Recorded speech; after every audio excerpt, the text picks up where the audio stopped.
Welcome to the press conference on the Policy Address 2025. This session will focus on the development of the Northern Metropolis and industry development.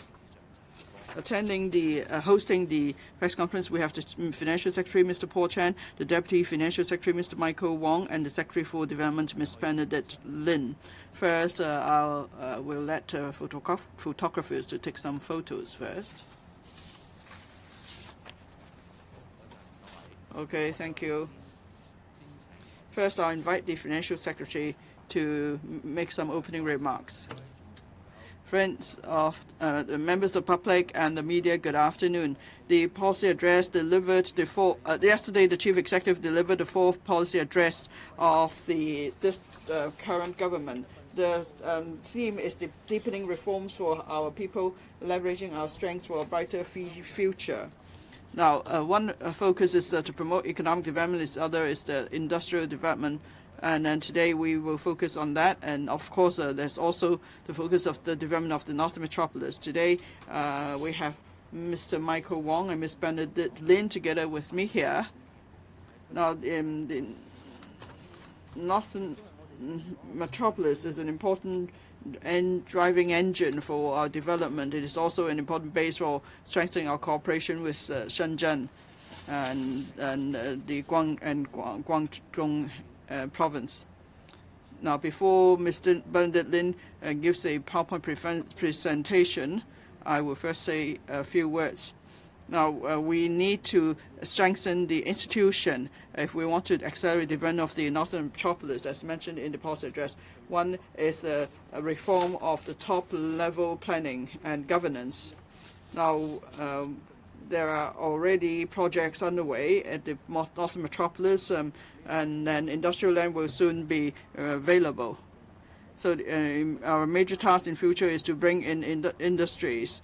And so we need to streamline various development process and ease and remove barriers and restrictions so we could bring in more businesses.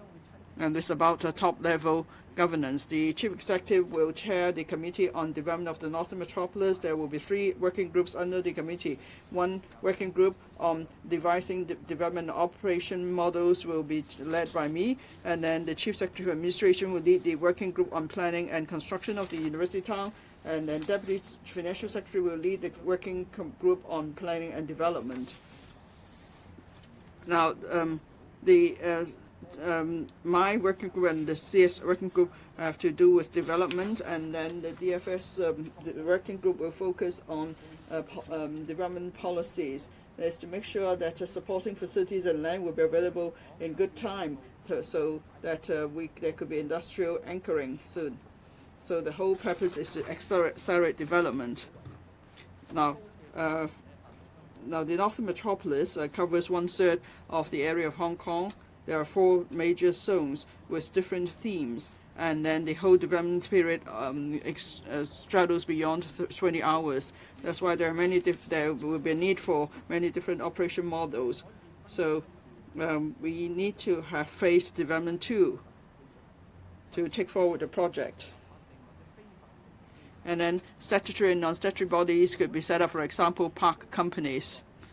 And then there could also be a public-private partnership, such as BOT. As for tendering approaches or financing options, there will be a lot of flexibility. So the working group on devising development and operation models led by me will adopt an innovative approach, and it will review the different development proposals for the different zones and land parcels, and the aim is to speed up development. And then there must, of course, be empowering legislation and administrative measures for us to take things forward. So there will be dedicated legislation for the development of Northern Metropolis, and then there will be a delegation mechanism to streamline processes. For example, we could then speed up the approval of plans or relaxing planning constraints, and then promoting the cross-boundary flow of elements and so on. And then there is also room for removing barriers and easing restrictions for administrative measures. For example, flexible land disposal, bringing in finance, capital, and talents, and so on. Another theme of this press conference is about industrial development. But we want to bring in different industries as linked to the northern metropolis. The government has made some achievements in bringing in enterprises, as you know, in bringing in strategic enterprises. While over the past few years, we have now brought in more than 80 major enterprises with investment value totaling more than $50 billion and creating 20,000 jobs. And then we will be bringing in more world-class medical companies with an investment of about $46 billion and the creation of about 9,000 jobs. Now, we want to promote the strategic development of industries and I&T industry. So there are various options such as co-investment, so for us to take forward joint ventures, and we want to bring in more businesses here. And as the chief executive said, in trawling for enterprises, we face keen competition, and then time is of essence. That's why we need to formulate preferential investment various policy packages, such as tax concession, land preferential treatment policies, and so on. And then we could then talk to different companies and offer tailor-made conditions that will bring them here. And so as these conditions will be tailor-made, and then we have to look at the individual circumstances of enterprises. For example, the amount of investment they bring to Hong Kong, the kind of the technology they bring here, and then how to promote the development of the lower stream and middle stream industries, and how to contribute to our industrial development, and so on. So we have to consider all factors. At the same time, we have to consider their contribution to the strategic development of the country and Hong Kong as a whole. Perhaps I'll stop here, and then Ms. Bernadette Lin will start the PowerPoint presentation. Thank you. Thank you, Financial Secretary. Now, as we are implementing the projects in Northern Metropolis and attracting enterprises, I will talk about what policies and measures we have. Before I start, I will tell you more about the current situation and our indicators for the next 5 and 10 years. As you can see on the PowerPoint slide, we have a table. In the first column, you can see the figures up till the end of 2025-26. Some of them have been completed, some of them are expected to be completed. As at the end of this financial year, we're going to resume this number of hectares of land. We are going to farm 120 hectares of land. We're going to complete so-and-so number of housing units. In Kutong North, Fanlin North, and Hong Shui Kiu, we're going to have housing units completed. In Hong Shui Kiu, we are going to make available economic floor space. In the next 5 years, we're going to have an additional number of housing units and economic floor space to be made available. That's on top of the figures that we have as at 2025-26.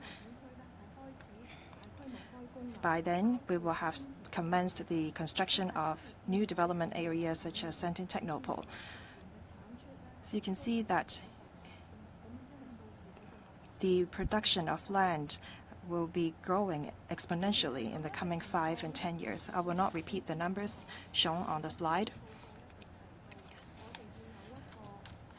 In this policy address, it is said that we need a new framework to meet a rising demand. The Northern Metropolis Development Committee will be chaired by the Chief Executive.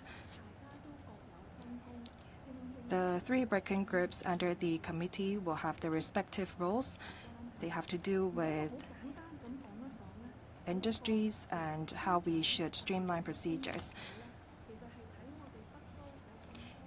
The working groups led by the secretaries will look into what development and operation models we should adopt for industry parks, for example. In Hong Shui Kiu, we're going to have 23 hectares of land. Now it's been planned for logistics park. The Development Bureau is conducting a study on this 23 hectares of land. We're going to establish a industry park company for it. With land available, the industry park company can make use of the available resources to attract enterprises to establish presence there. We're going to submit a proposal to the working group chaired by the Chief Secretary for Administration. The industry park company will be a non-statutory entity. We hope that it can commence its work within this year. The second working group will focus on the construction of the uni town.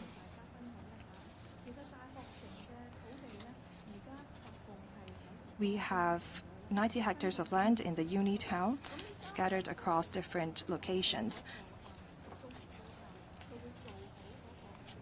The 3 batches of land will be made available at different times.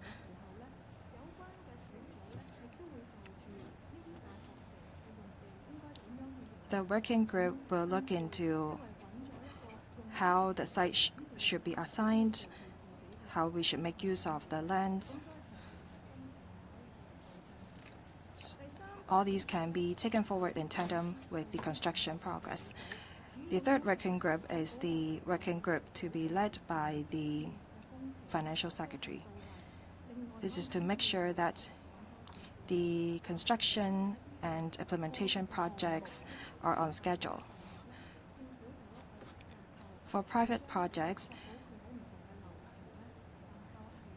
we have a system to make sure that various projects can be scrutinized in time.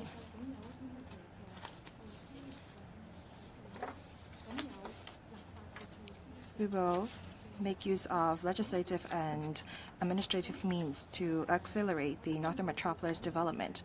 Let me first talk about our dedicated piece of legislation for the Northern Metropolis.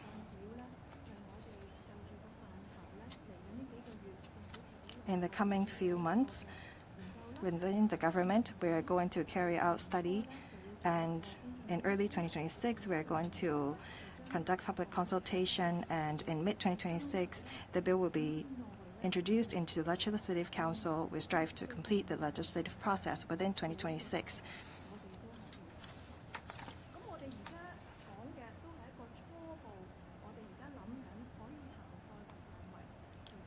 We have some ideas on the initial scope of the legislation.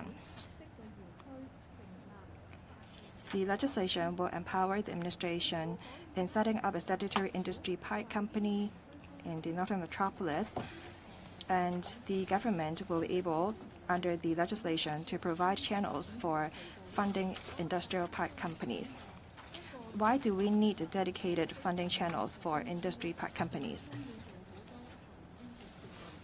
Well, these companies have to make investment decisions. They process a large amount of business-sensitive information. We don't think that their decisions or their proposals should be publicly scrutinized through the Legislative Council. All in all, the legislation will be scrutinized by the Legislative Council, so the legislature will have a role to play. What we want to achieve by having this dedicated piece of legislation is to facilitate a cross-boundary flow of people, capital, data, along with other essential elements. We also want to speed up building plan approvals.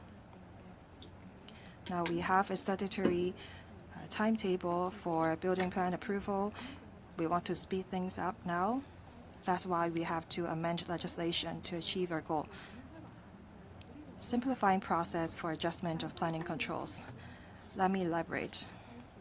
We do have the town planning ordinance. Under it, there are statutory procedures for us to streamline process and change development parameters.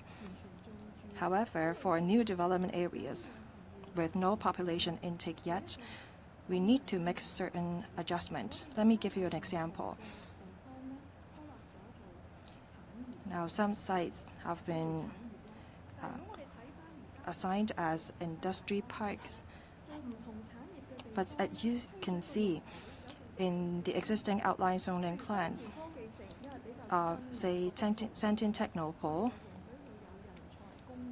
we allow the incorporation of talent accommodation. However, for Hong Shui Kiu outline zoning plan, we don't have a permitted use for talent accommodation or exhibition sites. We need to, therefore, simplify the process for adjustment of planning controls for us to change development parameters more easily.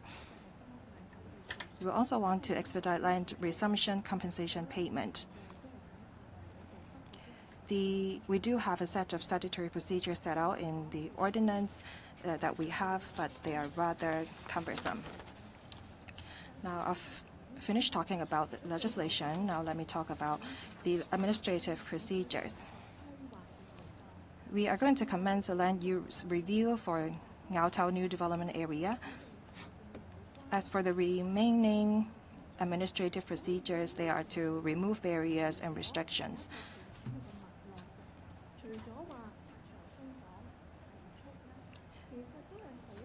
Apart from accelerating the development of the Northern Metropolis, we want to encourage the private sector to participate in the development.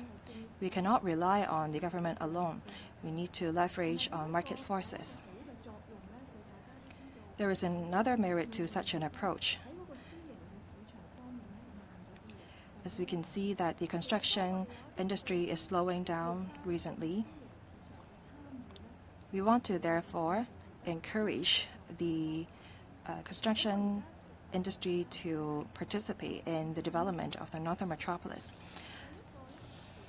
The first administrative measure that we have is large-scale land disposal. We have invited expressions of interest for 3 pilot zones. In the 4th quarter this year, we're going to roll out the first pilot zone for tendering, that is Hong Shui Kiu. We intend to adopt the 2-envelope approach.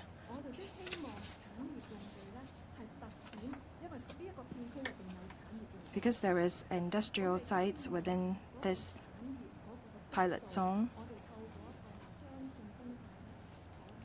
that's why by making use of this 2-envelope approach, we can incorporate more elements. The second measure that we have is the phased development approach. That's what the mainland called 1.5 level development concept that will be applicable in new development areas.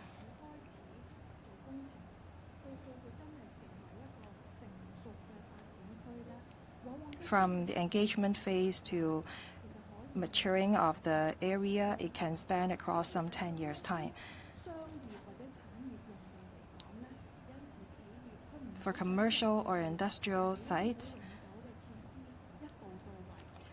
sometimes enterprises don't want to build permanent structures there at the initial stage because things may change. That's why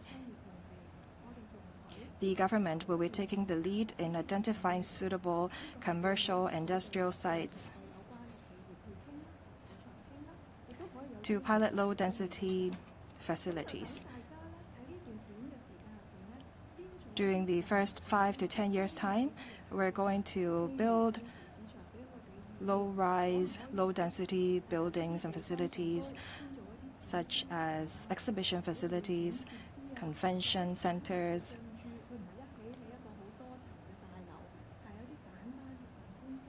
or simple offices for enterprises. The government will take the lead. After a certain period of time, we're going to put in place long-term planning. We want to make use of the site adjacent to the Hong Sui station as the pilot site for it. It's of 10 hectares. We are negotiating with the title owner on a in-situ land exchange arrangement. The third measure is pay for what you build approach. First, let me tell you what the current arrangement is. Right now, we do not have pay for what you build arrangement. For the owners of private land, say, own land for industrial or commercial purposes, and they want to develop a site, and let's say the site is in Kowloon Bay.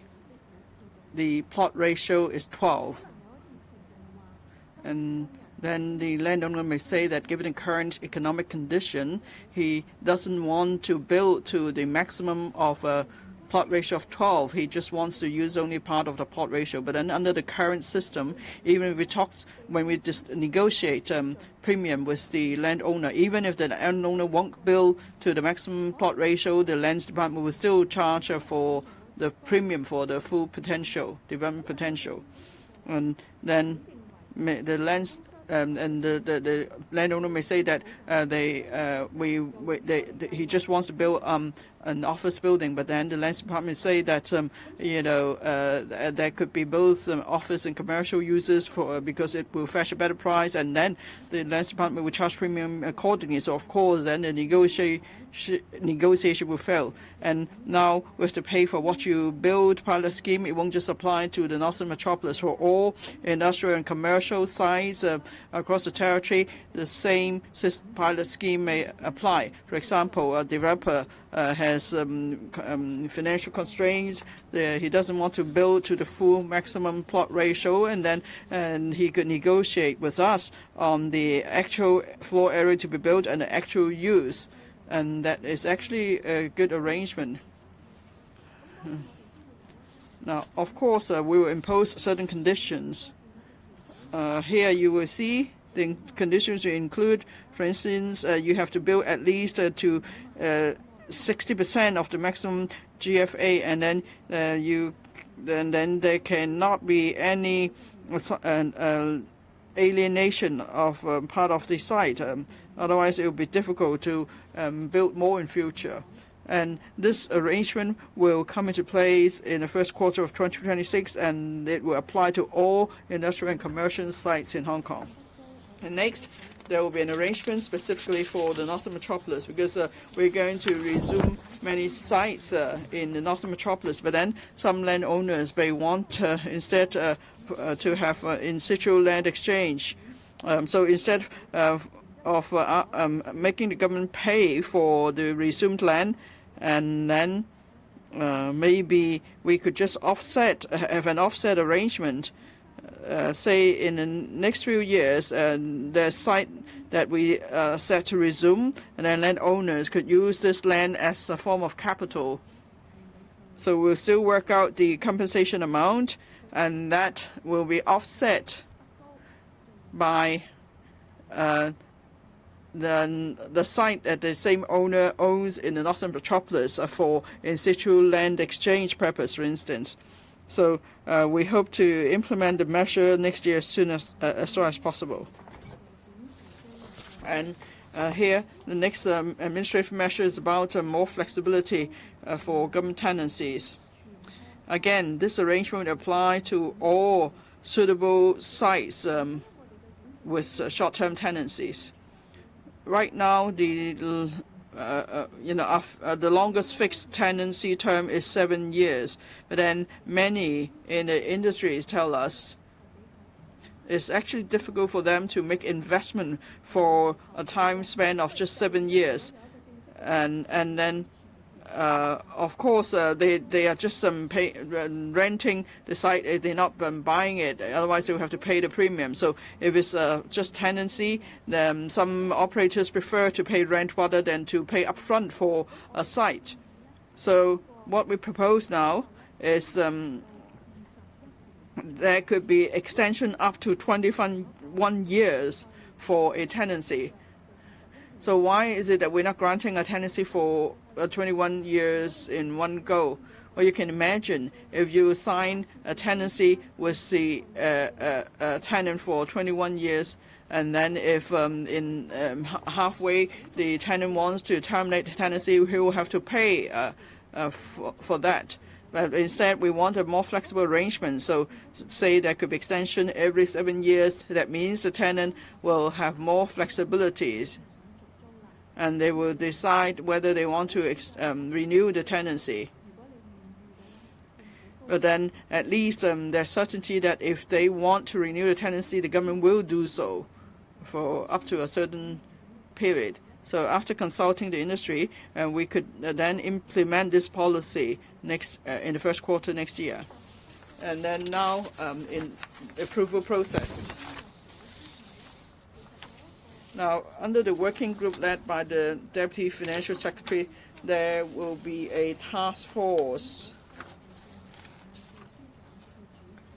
And it will be led by the Permanent Secretary for Development, Planning and Land.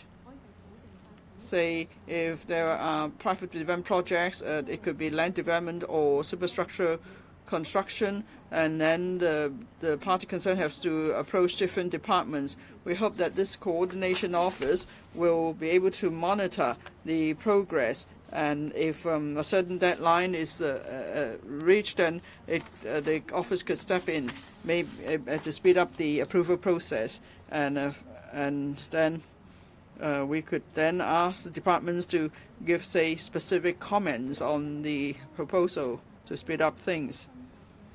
Now, our town land use review. Now, there are many NDAs being proposed, but then we find there's another site with potential for NDA development, because in future there will be the Altau station in the Northern Link. There are now 16 hectares of site reserved for public housing originally.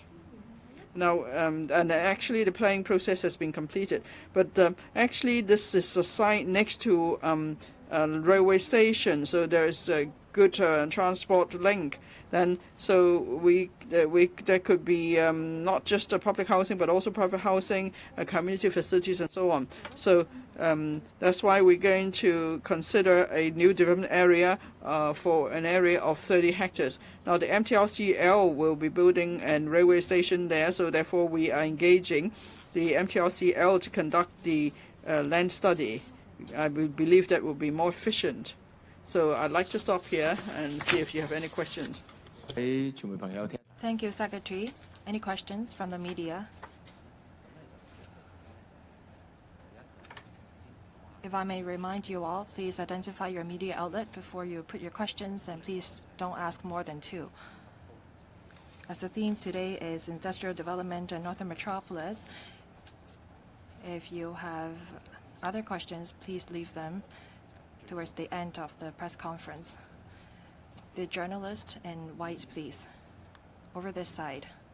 My apologies. Good afternoon, I'm from RTHK. Just now you talked about dedicated funding channels. Will the funding proposals will have to be scrutinized by the Legislative Council? What is the initial investment amount? Will the government be forking out the capital investment? How can we make sure that public money is used well and proper? Will there be profit sharing if there is any investment return? Second, the Secretary said that the government would devise preferential policy package. Can you give us some examples? Are we talking about tax incentives, provision of land as a form of capital participation? What preferential conditions are we going to have for developers? Well, interest rate cut has been seen today. What impact is it going to have on SMEs? Are you going to raise the GDP projection this year? Thank you. On the interest rate cut, I will answer it towards the end of my speech. Well, first of all, on the dedicated funding channel, it has to be approved by the Legislative Council. The funding proposal has to be scrutinized by the legislature. We have to be flexible, we have to be speedy.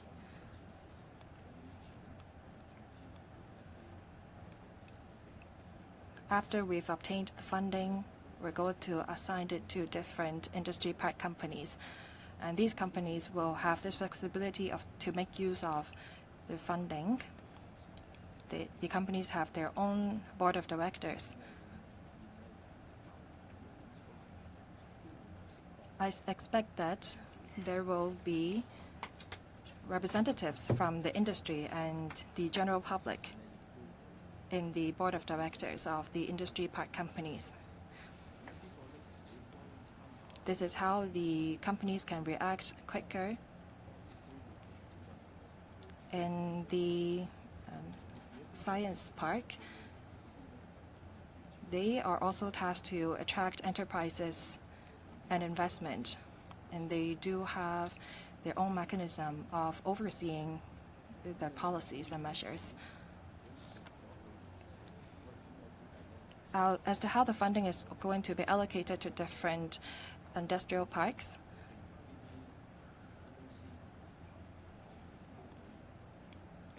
well, I believe that these industry park companies will publish annual reports, and the details can be seen therein.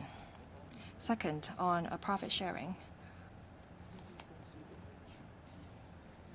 All these companies will be wholly owned by the government. So what they earn will go back to the administration. We try to be flexible. Take the airport authority as an example.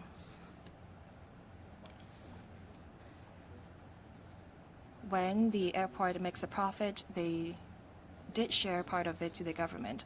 But as they are developing the 3 runway systems, we allow them to retain their profits to develop the 3rd runway, the airport city, for example.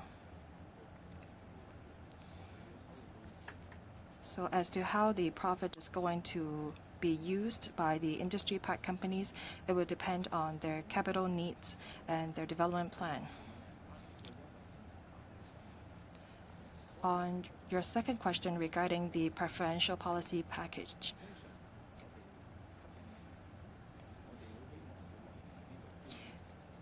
we want enterprises of scale to establish presence in the Northern Metropolis. We want them to bring in technology and companies from the up, mid, and downstream.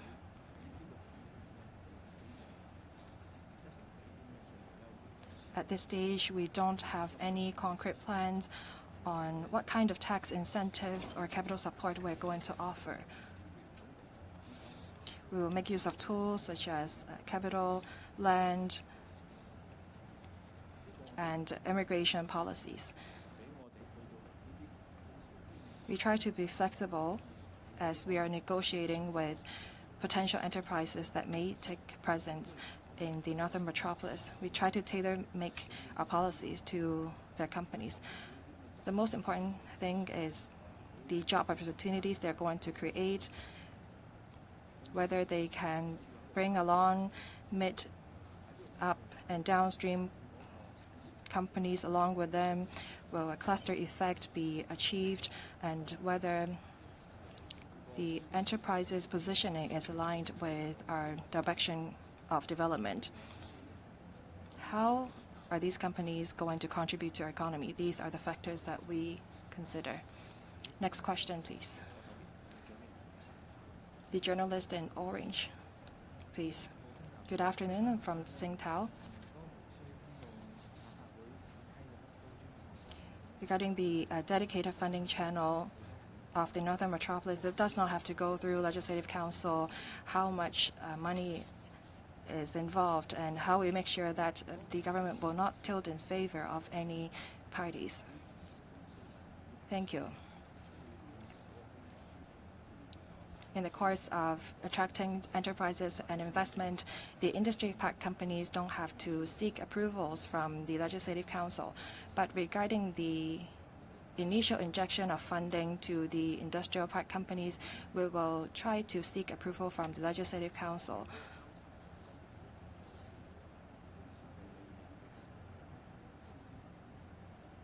On the governance system and the publication of annual reports of the industry park companies, we'll make sure that they will happen. The general members of the public will know how much funding is injected into the companies, what enterprises are brought in by them, and if the industries is in alignment with our development goals. These are the information that will be made publicly available. At the same time, sensitive business information is involved. So we have to talk to individual enterprises separately. And during the course of negotiation, we need flexibility for the benefits of Hong Kong as a whole.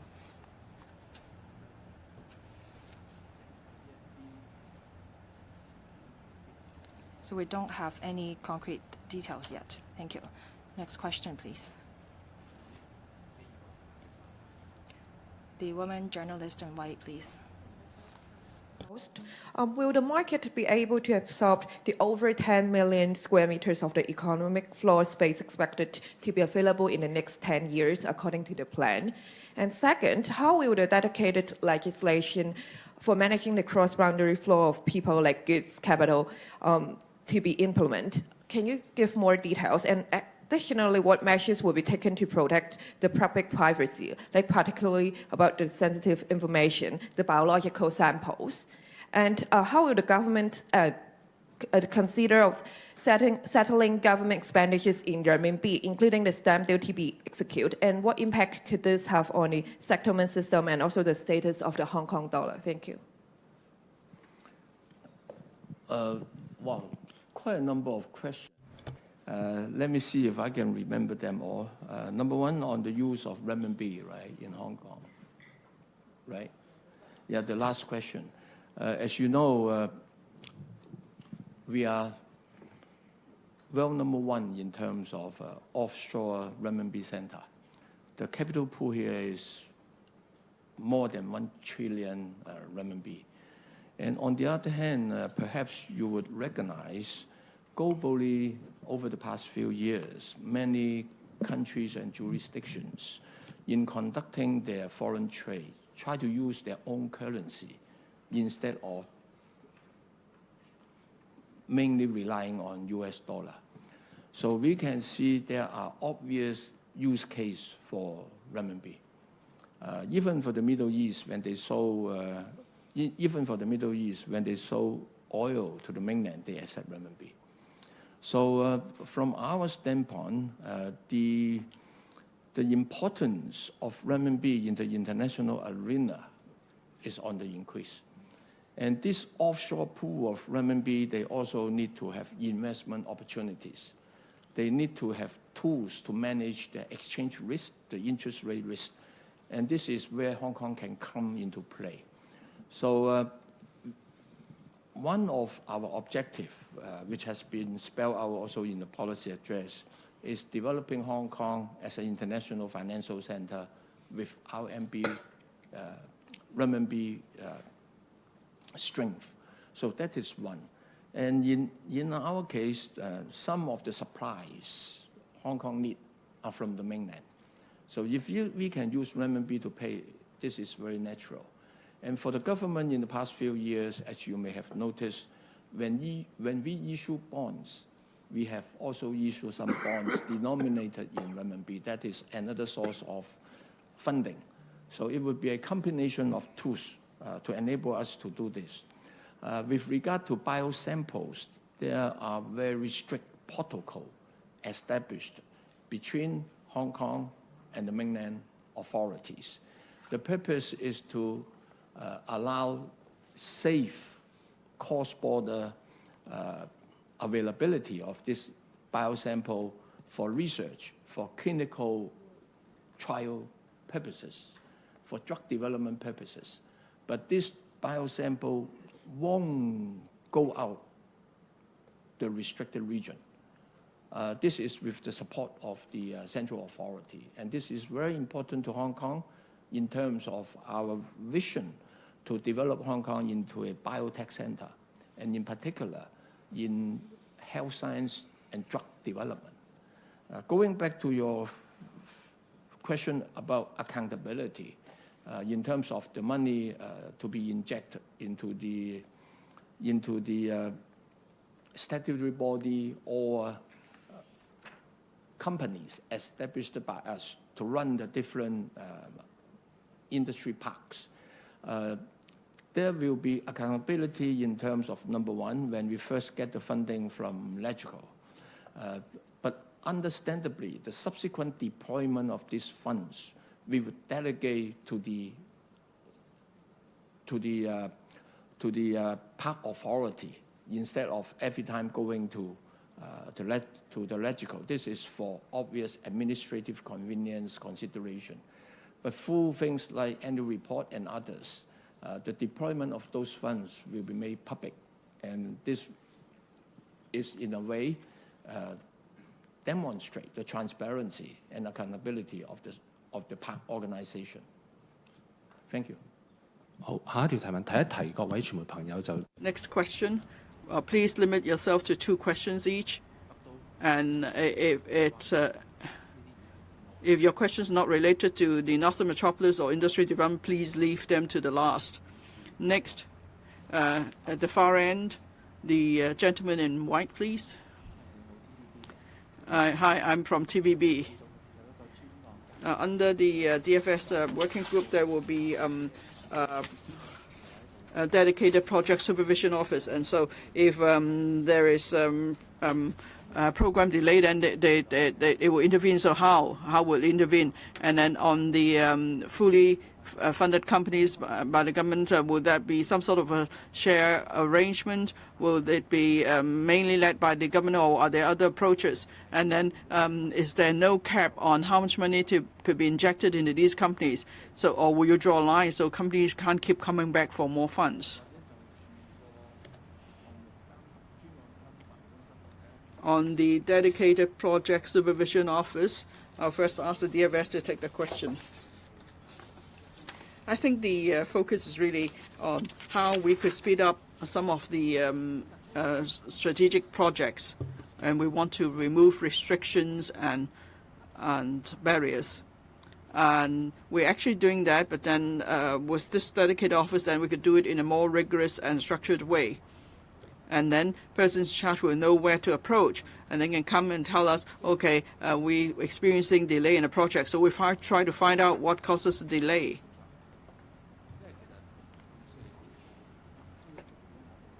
Now, when we talk about the strategic projects of the Northern Metropolis, of course, all colleagues are working hard on them, but then sometimes it may have to do with policy priority. Perhaps a certain process has to be completed before another process can start.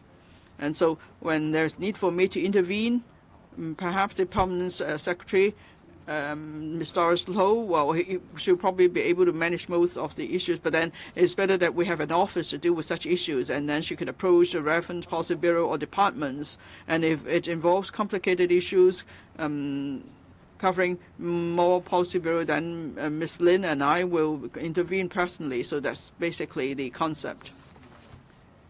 Now, on the park companies, definitely the government will take the lead on the direction of the industries. In other words, what should these park companies, what sort of industry these park companies should develop, that will have to be led by the government. So the key directions have to be decided by the government on attracting enterprises and capital and so on. But then, of course, we'll leave other issues to the park companies for flexibility purpose.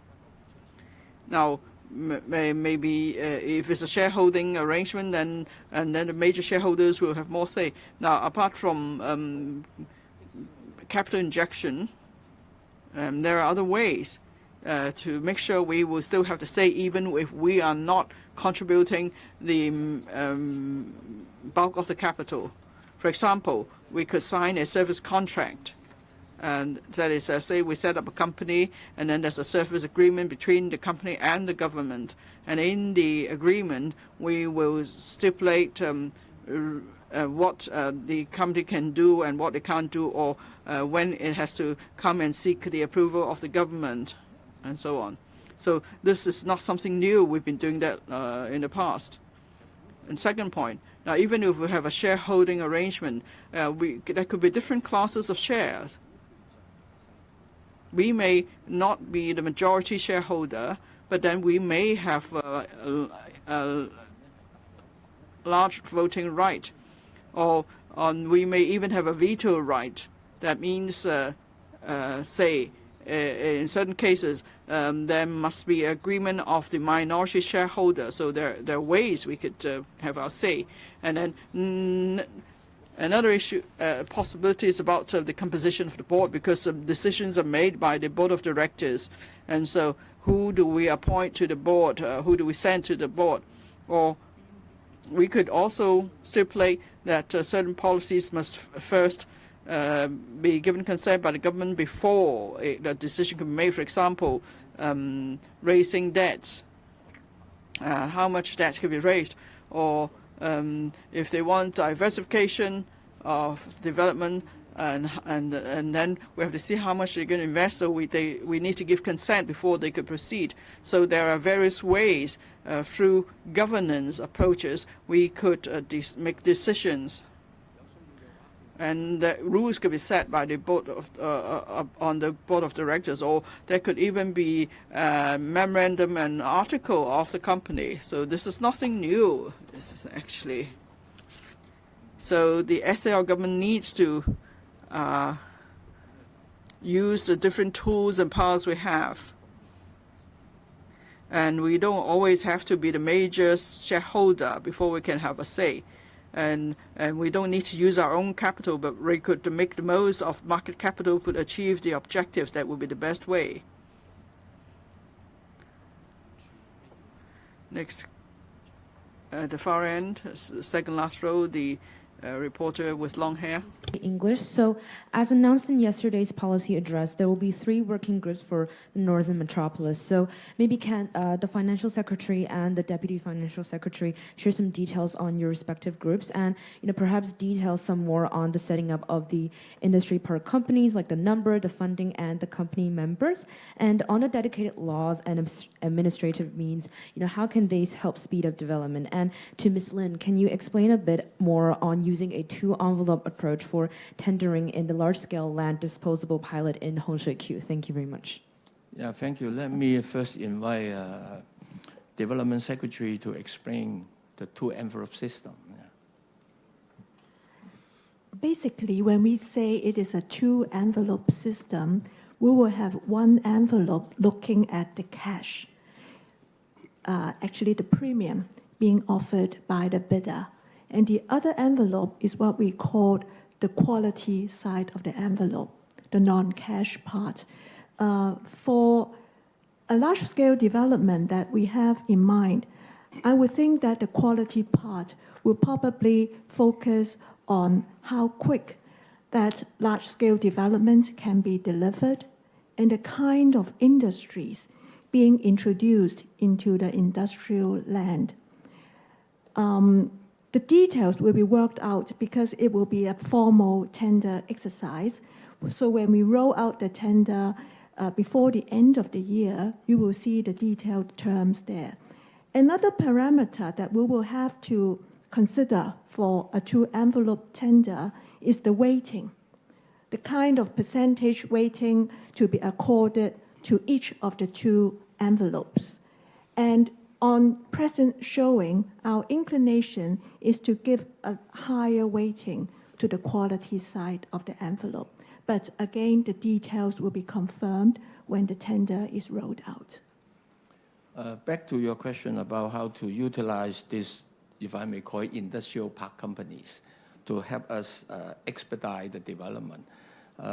If I may give you one example, if traditionally for the government in terms of taking forward this kind of projects, we will go to the legislature, apply for funding, and to do the land formation, and then go back to the legislature to apply for funding to do the superstructure, to do the transport infrastructure.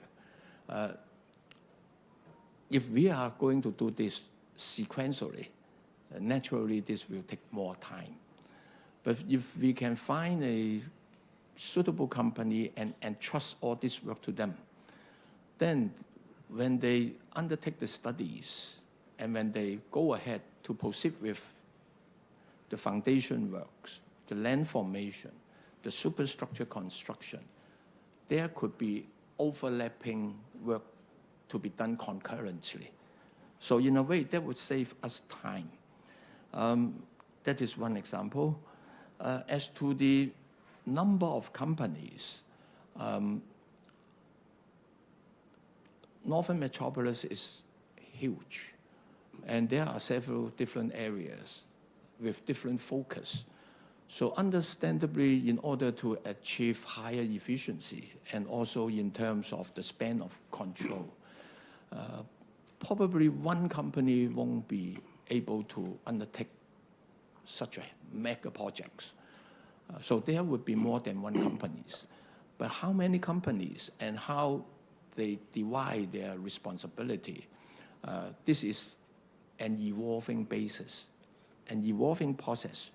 So what we have in mind is that we need to get this start as soon as possible.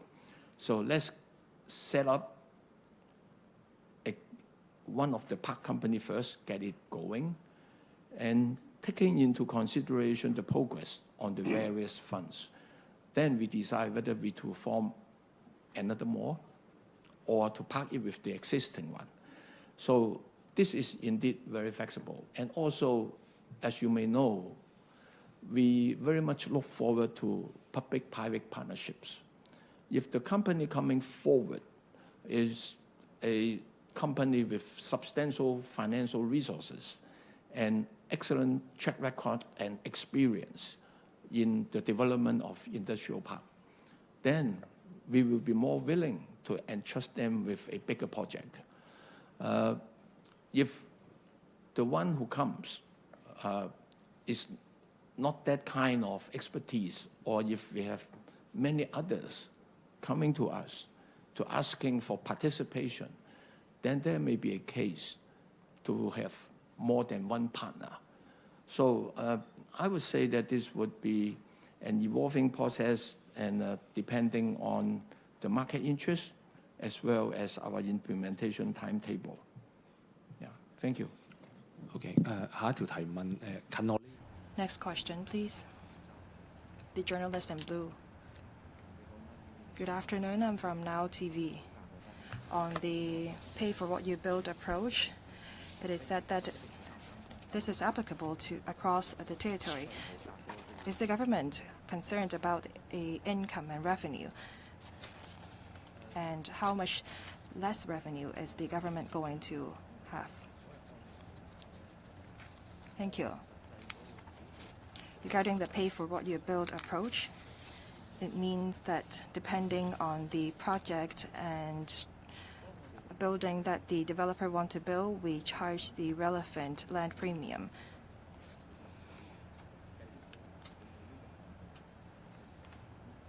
When we adopt such an approach, the developer will be able to estimate the actual cost they are going to incur.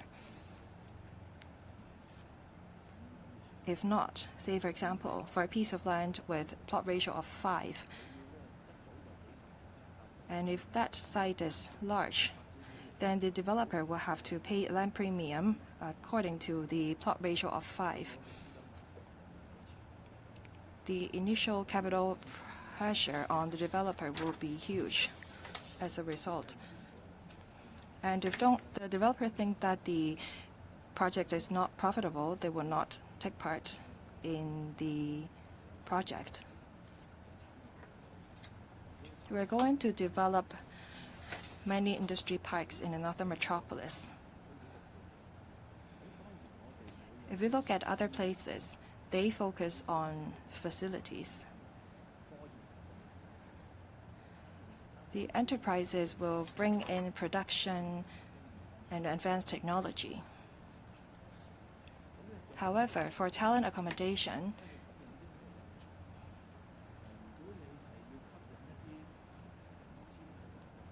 if we are to attract top-notch experts or scientists,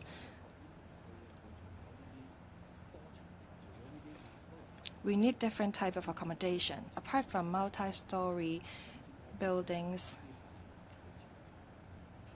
we may also need townhouses for them. If we have different types of accommodation, that will make the northern metropolis more appealing.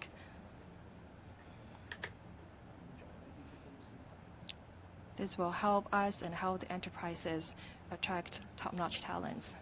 In the interest of time, we'll take 2 last questions. Three more. Oh, 2 more questions.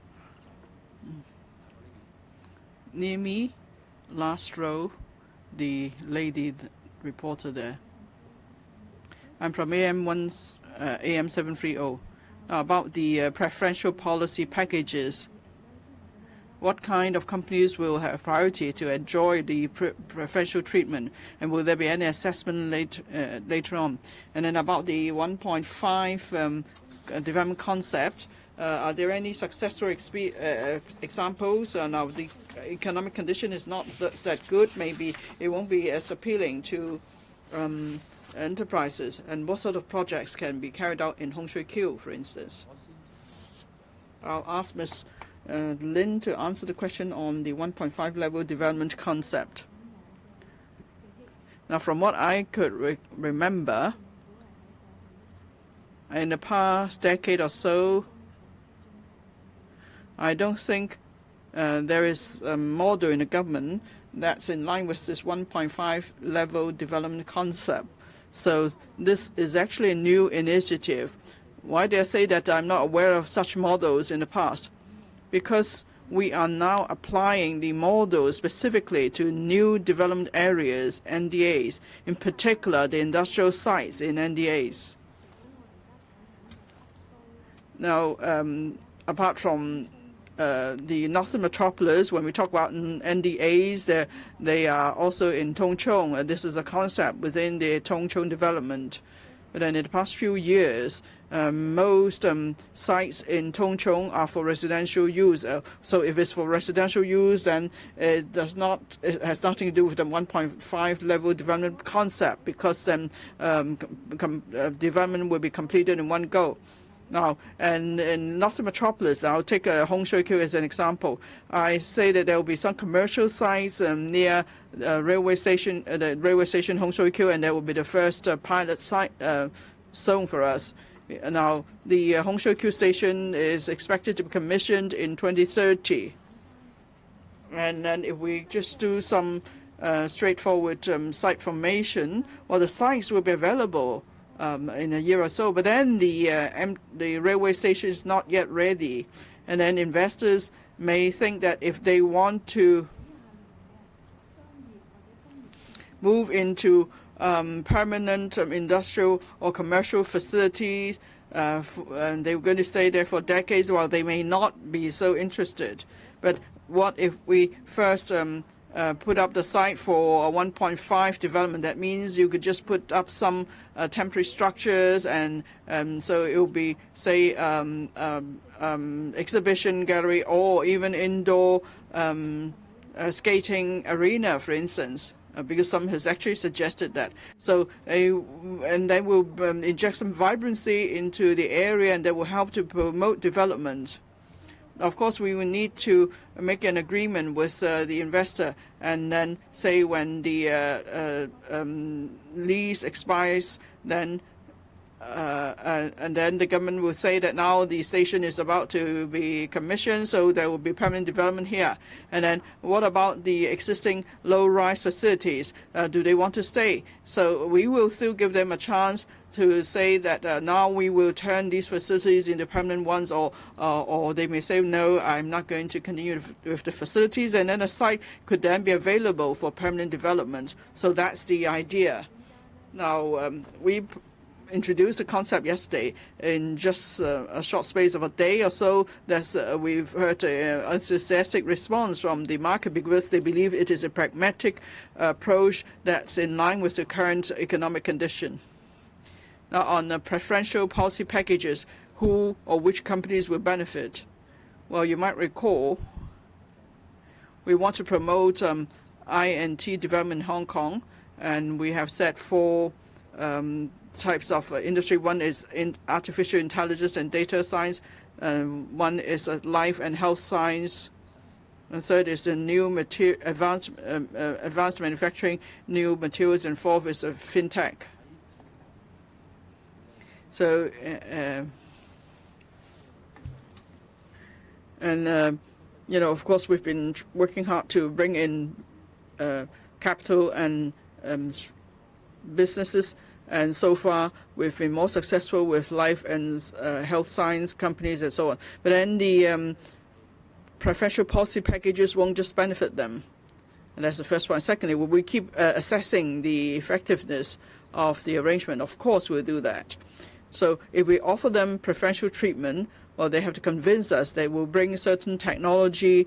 They have to convince us with the scale of the operation, how many people they're going to hire, how many jobs they could create, and so on. So they need to make certain commitments, and then we will regularly follow up on the progress. Last question. Now, some reporters asked about interest rate cut, so perhaps we'll have the our last question on the National Metropolis. In the middle, the lady in green.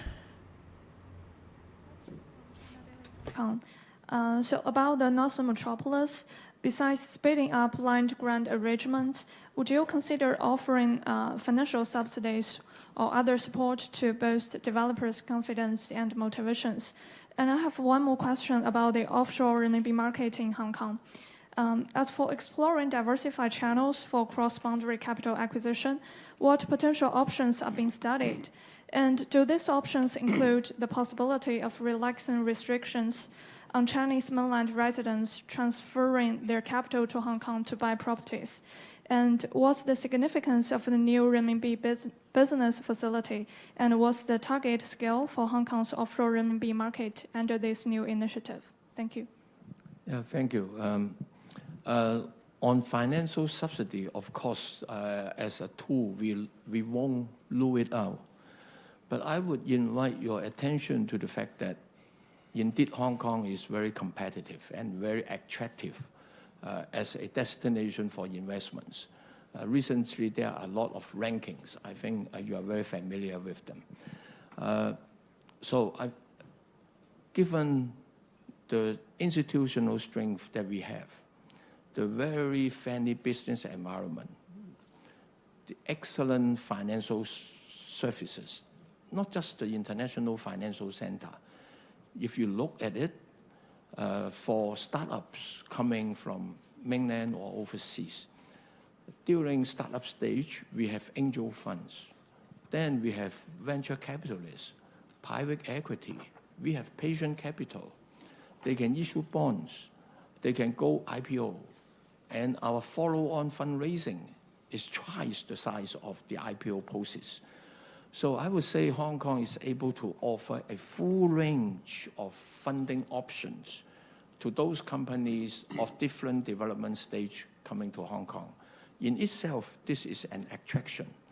And more importantly, for tech companies, say, for example, if you are in the artificial intelligence sector, Then Hong Kong is where you can get the data from the mainland as well as international. And here you're part of China, but at the same time, international facing. No matter it is data, capital, talent, all here. So we must be confident in our own competitive strength. That is number one. Number two, in terms of offering different incentives for people to come, the way I see it is that we need to look at it from a competitive basis. Who am I competing with? I can offer terms matching those offered by my competitors. It's good enough because the other strength that we have, simple low tax regime and the others that I've mentioned, will give us competitive advantage over the others. So in terms of incentives to be offered, we do not need to be over generous because this is public money. I have to be very careful. But we need to be also competitive. That is the guiding principle I have. Then going back to the question about offshore renminbi,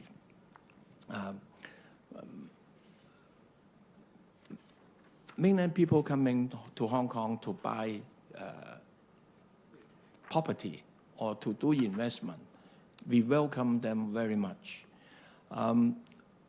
In the process, that would make our market more vibrant.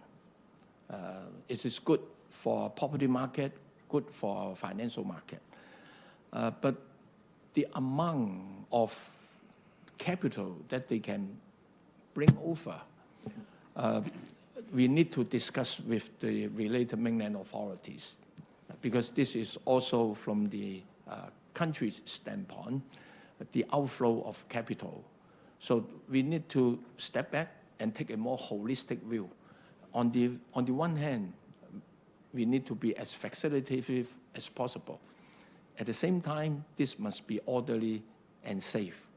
That is the overall concept. 最後呢，如果我可以 Lastly, if I may go back to an earlier question about interest rate cut, or you would agree that given the current condition, interest rate cut would bode well for businesses, for those paying mortgage, and so on. It's positive news because the high interest rate condition has been around for some time, and now there's an interest rate cut. That means the interest rates are starting to come down. But of course, the pace and scale of the interest rate decline will depend on a number of factors. But then we all believe probably the interest rate will remain reasonable for some time. And if you're paying mortgage, you will get some breathing space. So it's good. And for businesses, they will also have less of an interest burden. It's also good for them. So we'll continue to monitor the external environment. Now, the Hong Kong dollar is linked to the US dollar.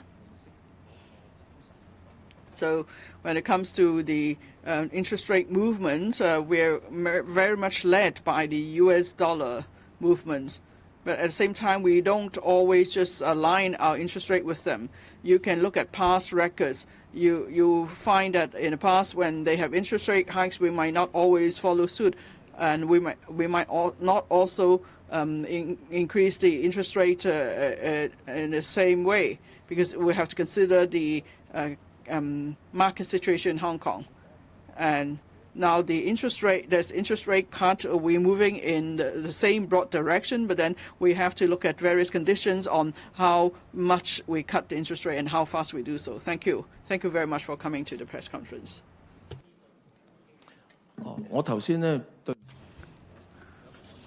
Just now, someone asked me about the economic growth for the coming year growth forecast. So sorry, I forgot to answer the question.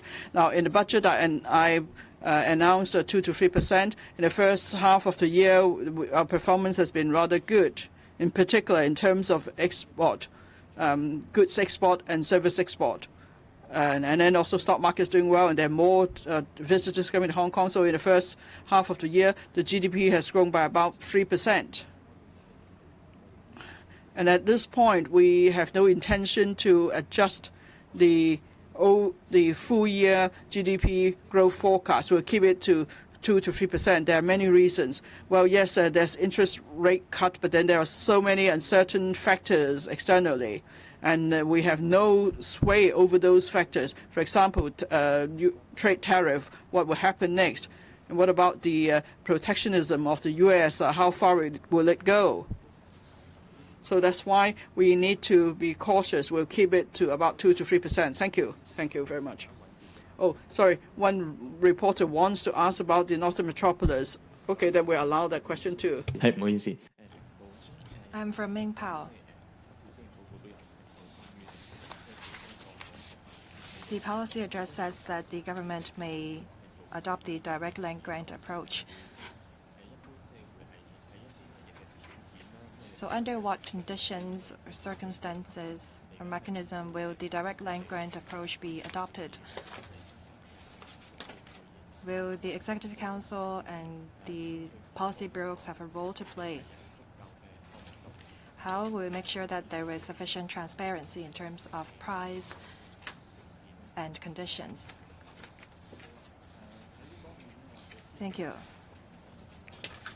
I will ask the Secretary for Development to take the question first. Thank you. When we grant land directly to a certain enterprise, well, this is not something new. As you all know, we have sites of different land uses, some for universities, some for certain industries. With the support of the policy bureaus, the Executive Council, the Chief Executive and Council will decide on whether land will be directly granted to a certain enterprise. And through the company's registry, we will know that such decisions been made by the government. We have many pieces of industrial lands in the Northern Metropolis. That's why we want to be flexible. We want to be able to make use of this direct land grant approach.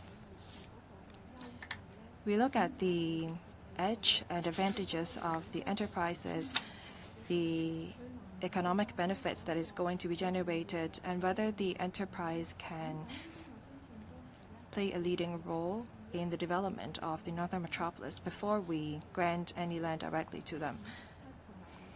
Paragraphs 57 to 58, this approach is mentioned, and it's not particular to the Northern Metropolis.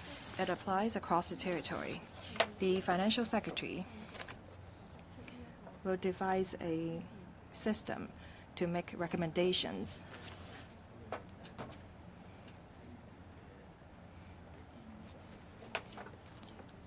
When a land grant proposal is submitted to me, it is usually supported by a policy bureau.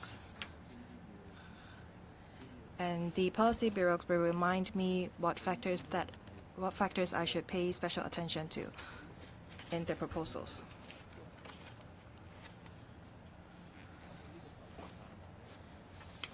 When I make approvals, I do so in the scope of delegation that I'm empowered. Thank you. That's the end of the press conference.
兩位局長，不如俾。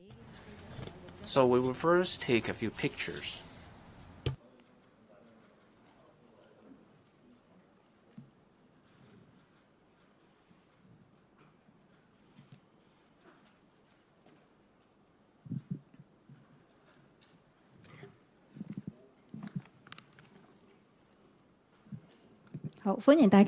Welcome to the press conference on the 2025 policy address.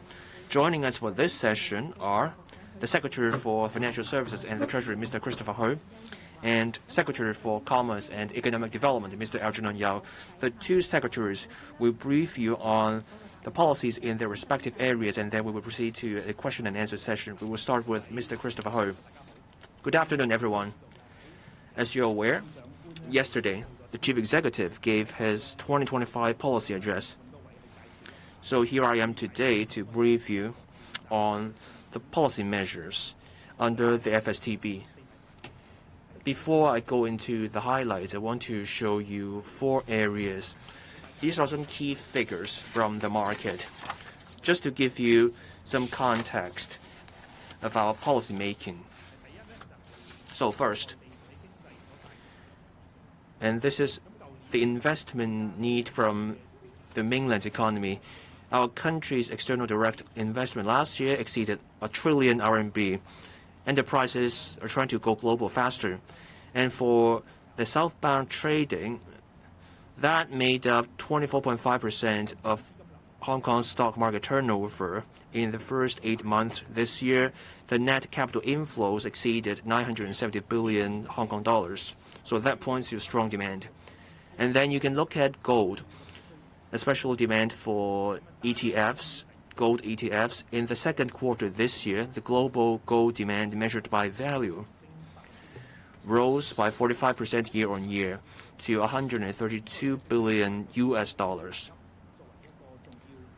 This points to the global demand for gold as a hedging tool. And you can see this trend. Last year, assets under management in Hong Kong increased by 13% year on year to 35.1 trillion Hong Kong dollars, with net capital inflows exceeding $700 billion, or a surge of 81%. There's also a huge insurance, or the health insurance gap. Market research put that at 258 billion US dollars. There's a need for coverage for natural disasters, and that means enormous opportunities for the insurance sector. Now, fintech, we will make good use of the potential from the tokenization of real-world assets. Market estimate puts that space at a growth from 0.6 trillion US dollars this year to 18.9 trillion US dollars by 2033. So I just gave you some figures from 4 areas. That justifies the policy measures from the policy address this year. So there's the global demand and trend, and we're leveraging our strength as we roll out different measures. I brought up mainland businesses are trying to go global faster. Hong Kong is also the 3rd global international financial center. We have professional talent here. We can help mainland businesses go global as a reliable partner. We will also help more mainland businesses set up their corporate treasury centers this year. In the first half of next year, we will complete a study on enhanced tax concessionary measures. We will also encourage the banking sector, especially mainland banks, to set up regional headquarters in Hong Kong. We will also work to get the Asian Infrastructure Investment Bank to set up an office in Hong Kong to deepen international collaboration. We will also attract more Southeast Asian issuers to seek secondary listing in Hong Kong. We will also encourage more asset management companies to issue products in their local products so that our market coverage can be expanded. Now, for the Greater Bay Area, the Hong Kong Exchange and Clearing Limited's core climate carbon market will explore with the mainland the idea of cross-boundary transactions. Our bureau will work with Shenzhen and Shanghai authorities on promoting digital finance integration.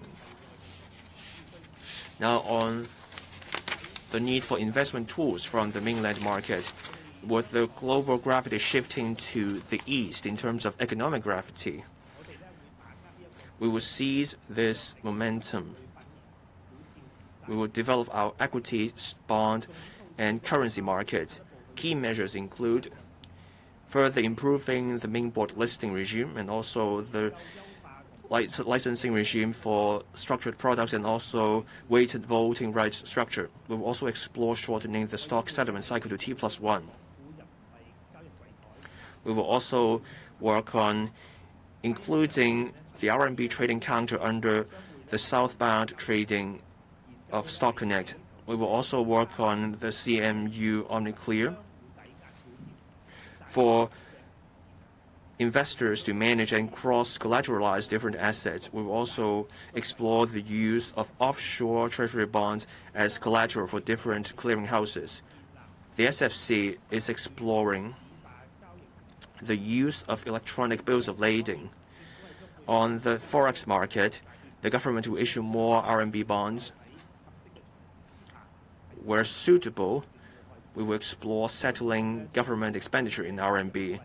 The Hong Kong Monetary Authority will create a new RMB business facility. This is to provide businesses with RMB financing for trade over a longer term.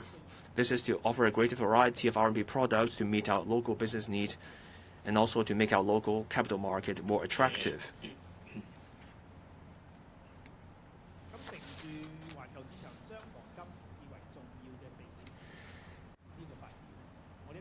Gold is increasingly seen as a hedging tool, so we have to seize this new opportunity. So we will work on building this international gold trading market. In terms of warehousing and refineries,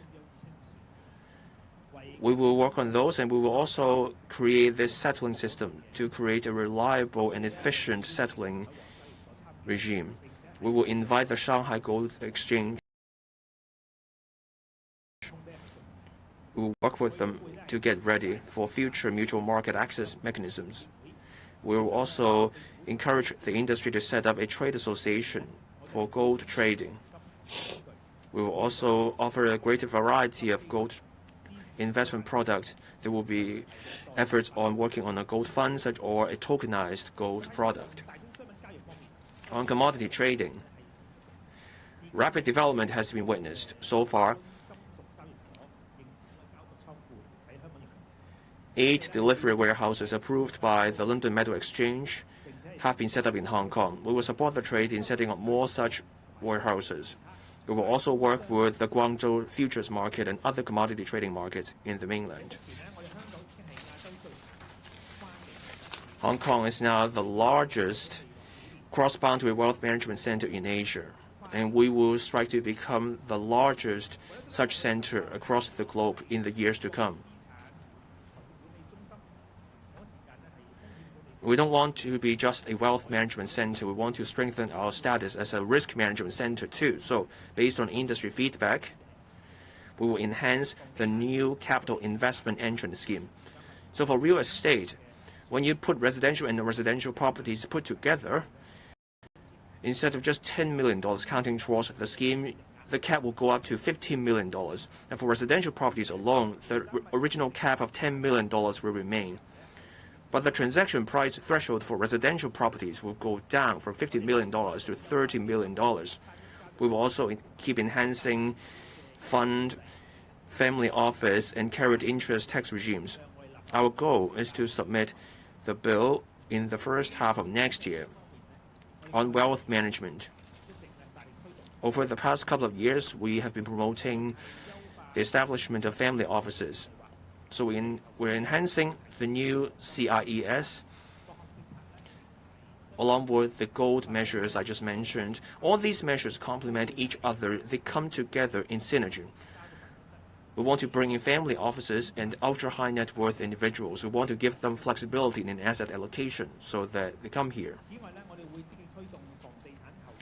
We will also promote the inclusion of real estate investment trusts or REIT under the mutual market access schemes. It will also facilitate the enhancement of the qualified foreign limited partnerships or QFLP mechanism, especially by working with Shanghai and Shanghai. On the insurance sector, we will lower the capital requirements of infrastructure investment projects and also provide concessions for local projects. We will also promote the development of exclusive captive and reinsurance businesses in Hong Kong. We will encourage the market to introduce more insurance products on cross-boundary elderly care, cross-boundary driving, and low-altitude economy. Last but not least, fintech. As early as 2022, we issued our first policy statement to get prepared for digital assets.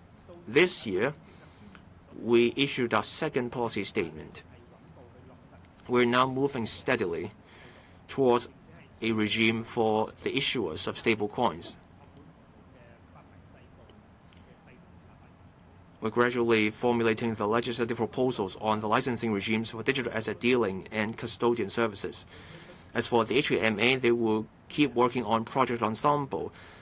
The work will cover tokenized deposits, live transactions of tokenized assets, such as helping the government regularize the issuance of tokenized bonds. As for the SFC, they're looking at offering a wider range of digital asset products and services to professional investors. Turning to green and sustainable finance, we will work with the mainland on our country's participation in the international carbon market, such as coming up with voluntary carbon standards or carbon trading standards, and also the registration, trading, and settlement of carbon emission reduction.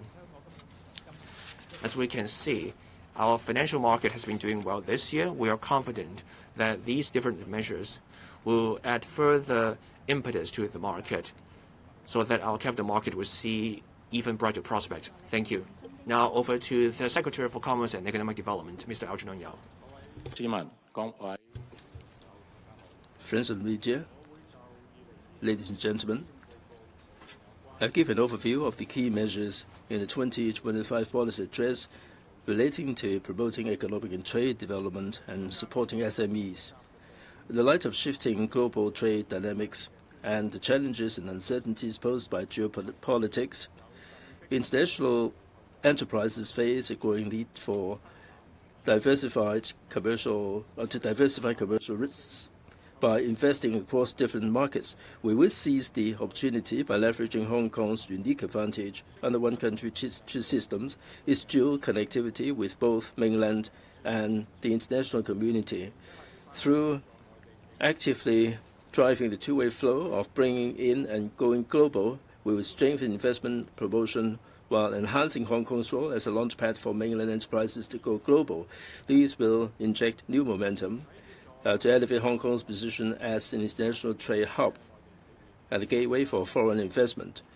Mainland enterprises seeking to expand overseas can establish corporate treasury centers like Mr. Hui said a moment ago, and regional headquarters in Hong Kong to conduct cross-border settlement, remittance, and financing activities. They can also engage Hong Kong's high-value professional services such as accounting and legal expertise to develop overseas markets. By leveraging Hong Kong's promotional strength, these enterprises can connect with global buyers and build internationally recognized brands. To strengthen support for mainland enterprises expanding overseas, we will consolidate our overseas offices, including Invest HK, the Hong Kong HKTDC, and the mainland offices, into one-stop platform. This will involve the creation of a dedicated task force, the task force on supporting mainland enterprises in going global. I will oversee the work of the team and coordinate across policy bureaus and departments to formally diversify strategies that help these enterprises to tap into overseas markets. We will continue to expand our economic and trade networks and deepen international engagement and cooperation, further leveraging Hong Kong's unique role as a super connector and super value adder. We have concluded discussions with Malaysian government on the establishment of ETO in KL, which will gradually commence operation by the end of the year. With the launch of the KL ETO, we plan to expand the coverage of our existing ASEAN ETOs to strengthen trade promotion efforts across ASEAN and neighboring countries. We also plan to expand the reach of our ETOs to high potential regions such as Latin America and Central Asia. The Belt and Road Office will also coordinate with Hong Kong's institutions and academic bodies to provide training for individuals for Belt and Road partner countries. It will seek to create more matching opportunities for Hong Kong's professional services sectors to participate in commercial projects across the Belt and Road markets. In addition, we will launch the Economic and Trade Express, a platform that will bring together overseas offices of the ETOs, Invest Hong Kong and the TDC to enhance synergy and fully leverage their complementary strengths. The Economic and Trade Express will focus on supporting local SMEs and startups by organizing overseas business missions to explore new opportunities. It will also facilitate inbound investment and business establishment in Hong Kong, thereby driving two-way flows of enterprises and capital. The Express will also further scale up promotional work by pooling the resources of all three entities to maximize the reach and impact. As regards regional IP trading hub, as intangible assets embodying creativity, IP has become a key driver of high-quality, knowledge-based economic growth. Hong Kong, as an international trade and financial center, benefits from a robust and continuously improving IP protection regime, a sound legal and judicial system, a highly developed services sector. Leveraging these strengths, we will introduce a series of measures to address the valuation challenges enterprises face when seeking IP-based financing. These initiatives will promote IP financing, valuation, protection, thereby unlocking the potential for business innovation and development. IP financing.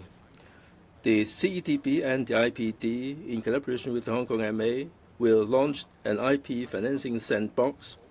This will bring together banking, insurance, valuation, and legal professionals to assist pilot industries, particularly the technology sector, in leveraging IP for financing.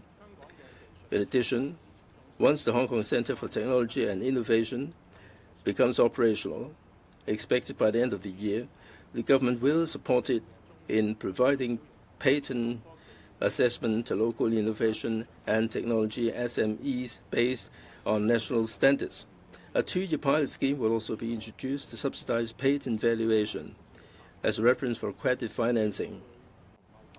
To further promote IP financing, the government will partner with the TDC at the 2025 Asia IP Business Forum and provide training for the banking sector.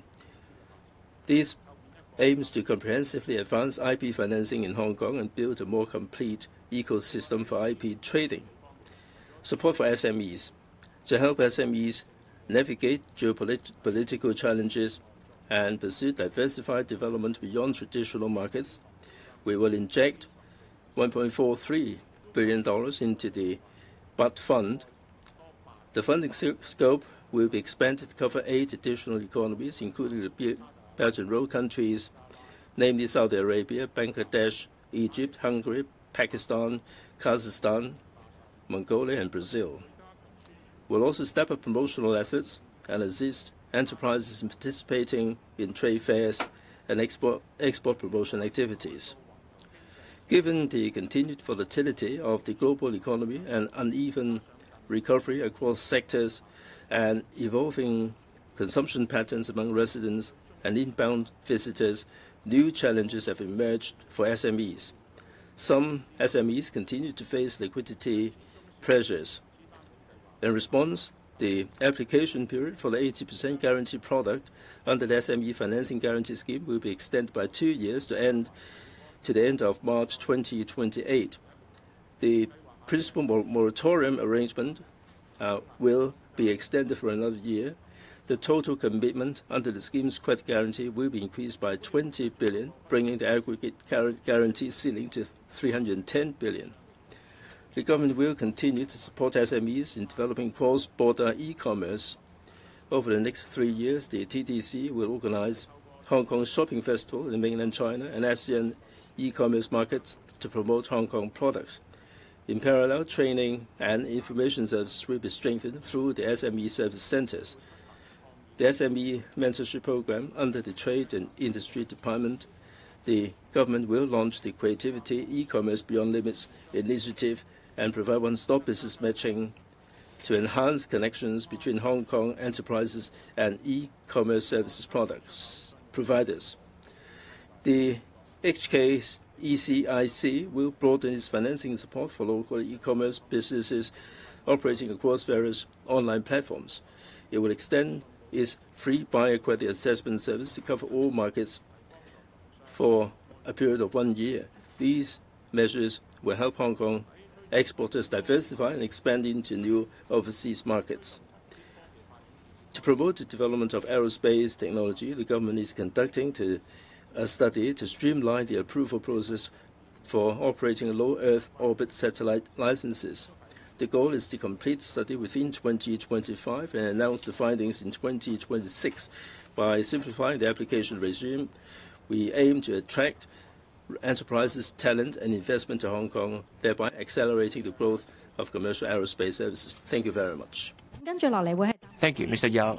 We now open the floor for questions. Before you put your questions, please tell us your media outlet and please limit yourself to 2 questions so that more journalists get to ask questions. We will start at the back, the journalist in white. Good afternoon, I'm from RTHK. A question for Mr. Algernon Yao. Now it's about the economic and trade offices. So will we focus on the Middle East and ASEAN countries in setting up new ETOs? There was a point about services for SMEs or small and medium enterprises. Are we seeing a worsening in the position of SMEs? Can you share some figures on the default rate? And now questions for Mr. Christopher Ho. For the new CIES, we are changing the cap for non-residential properties. Why this change? Is it because of a struggling commercial property market?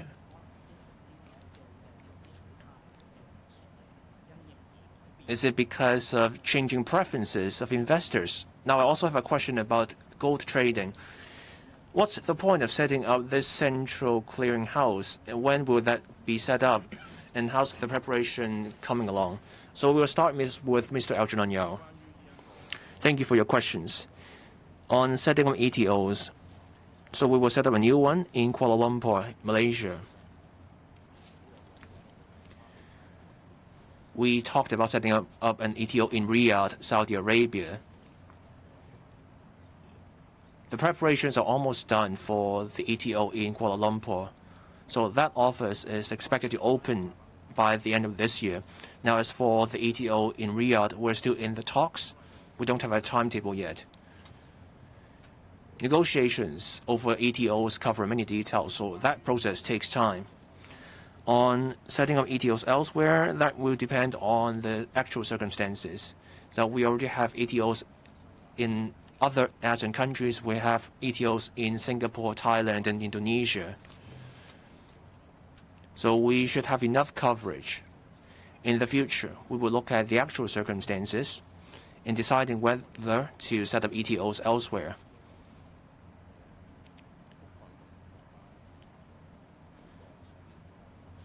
So we will look at the coverage, and once we have an update, we will let you know.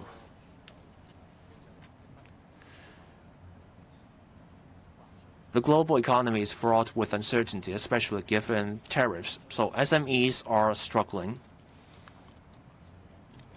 That's why we are extending the 80% SFGS guarantee scheme up to 2028. This is to help SMEs navigate their liquidity crunch, and we're also extending the principal moratorium for 1 year. All these measures will help SMEs with operation.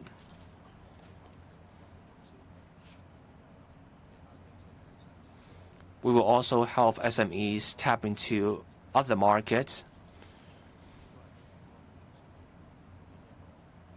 All these are measures to help SMEs navigate the uncertainty.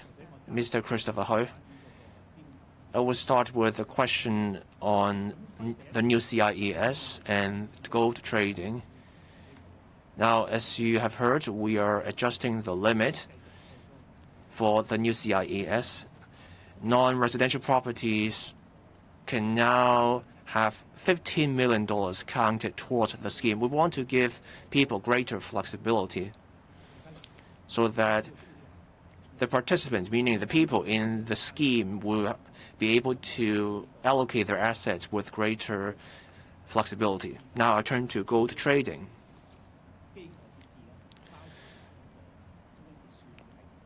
There will be a centralized clearinghouse for gold. We will also encourage the association, the setting up of a trade association. So these are about institutions. And then we will also have plans for storage, more than 2,000 tons in 3 years. Now, the first point, institutions.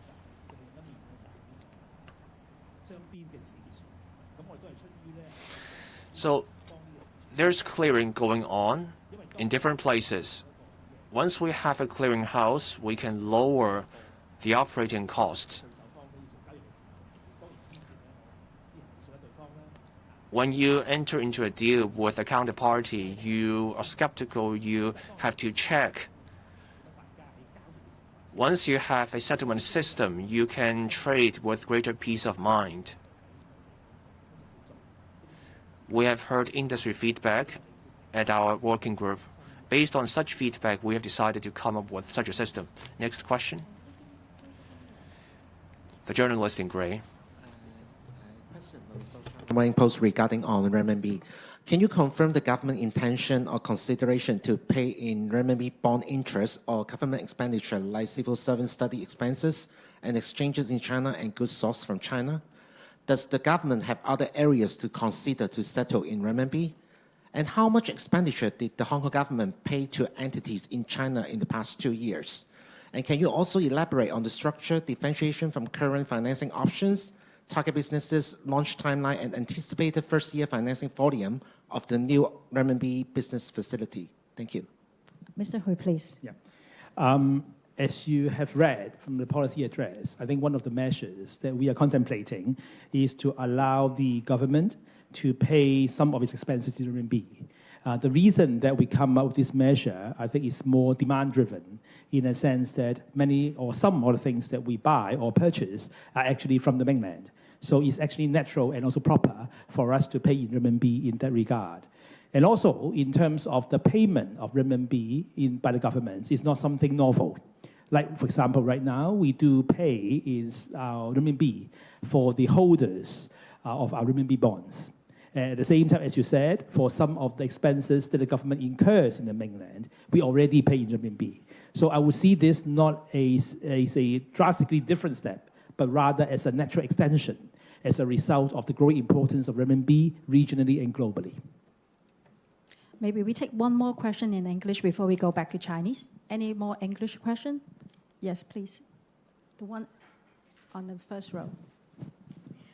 China Daily Hong Kong editions. My first question is about Hong Kong's goal of becoming an international gold trading market.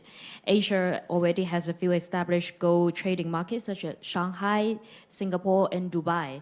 So what are Hong Kong's core advantage that can help attract more international players? Will there be any detailed strategies to reduce construction or transportation costs to encourage more gold traders to set up their refinery? My second question is about supporting mainland enterprise in going global. What eligibility criteria will apply to those participating mainland companies? For instance, will there be requirements on their company size or market capitalizations? And also, many mainland firms nowadays are shifting their are shifting from exporting products to exporting their service or technology. So given this trend, what advantage can Hong Kong provide to better support those companies? Thank you. Can Mr. Hui please answer the Go question, and then we go back to Mr. Yao for the Go Global questions. If you look at more broadly in terms of the rationale that we put together this plan to develop Hong Kong's international gold market, it's very much in line with the global trend. Because right now, in this world of uncertainty, people look for safe asset. And gold has been and will continue to be one of the very viable options. And that's why you can see that the reason that we see this as an opportunity for us to grow this market is, first of all, there's a demand for it. That's number one. And number two, specifically, in terms of where the demand comes from, if you look at like what we have done so far in terms of growing our family office ecosystem, these are the people who are looking for ways to diversify the asset allocation, geographically and also at the same time in terms of product types. And again, precious metal is one of their options. So it's also very much in line with our overall strategy to grow and develop our asset management business here in Hong Kong. And back to your point about what differentiates Hong Kong from the rest of the cities or places which already offer such service and products. I think one thing that stands out is that Hong Kong is a place where we are the most international city of our own country. And it's a place where we have common law. And that's why you can see that even though that there are already multiple centers already doing similar businesses, in Asia, we are actually a very unique territory in a sense that we have the support of the country, yet at the same time, we are adopting a common law system, which is well familiar with by the global investors. That's number one. And number two, if you look at right now in terms of the setup of the different gold centers in the world, most of the infrastructure is run by private sector or banks. But for us, in terms of our clearing system now contemplating in our policy address, we highlight that as a government-run organization. As you know, gold is a strategic asset and also of substantial value.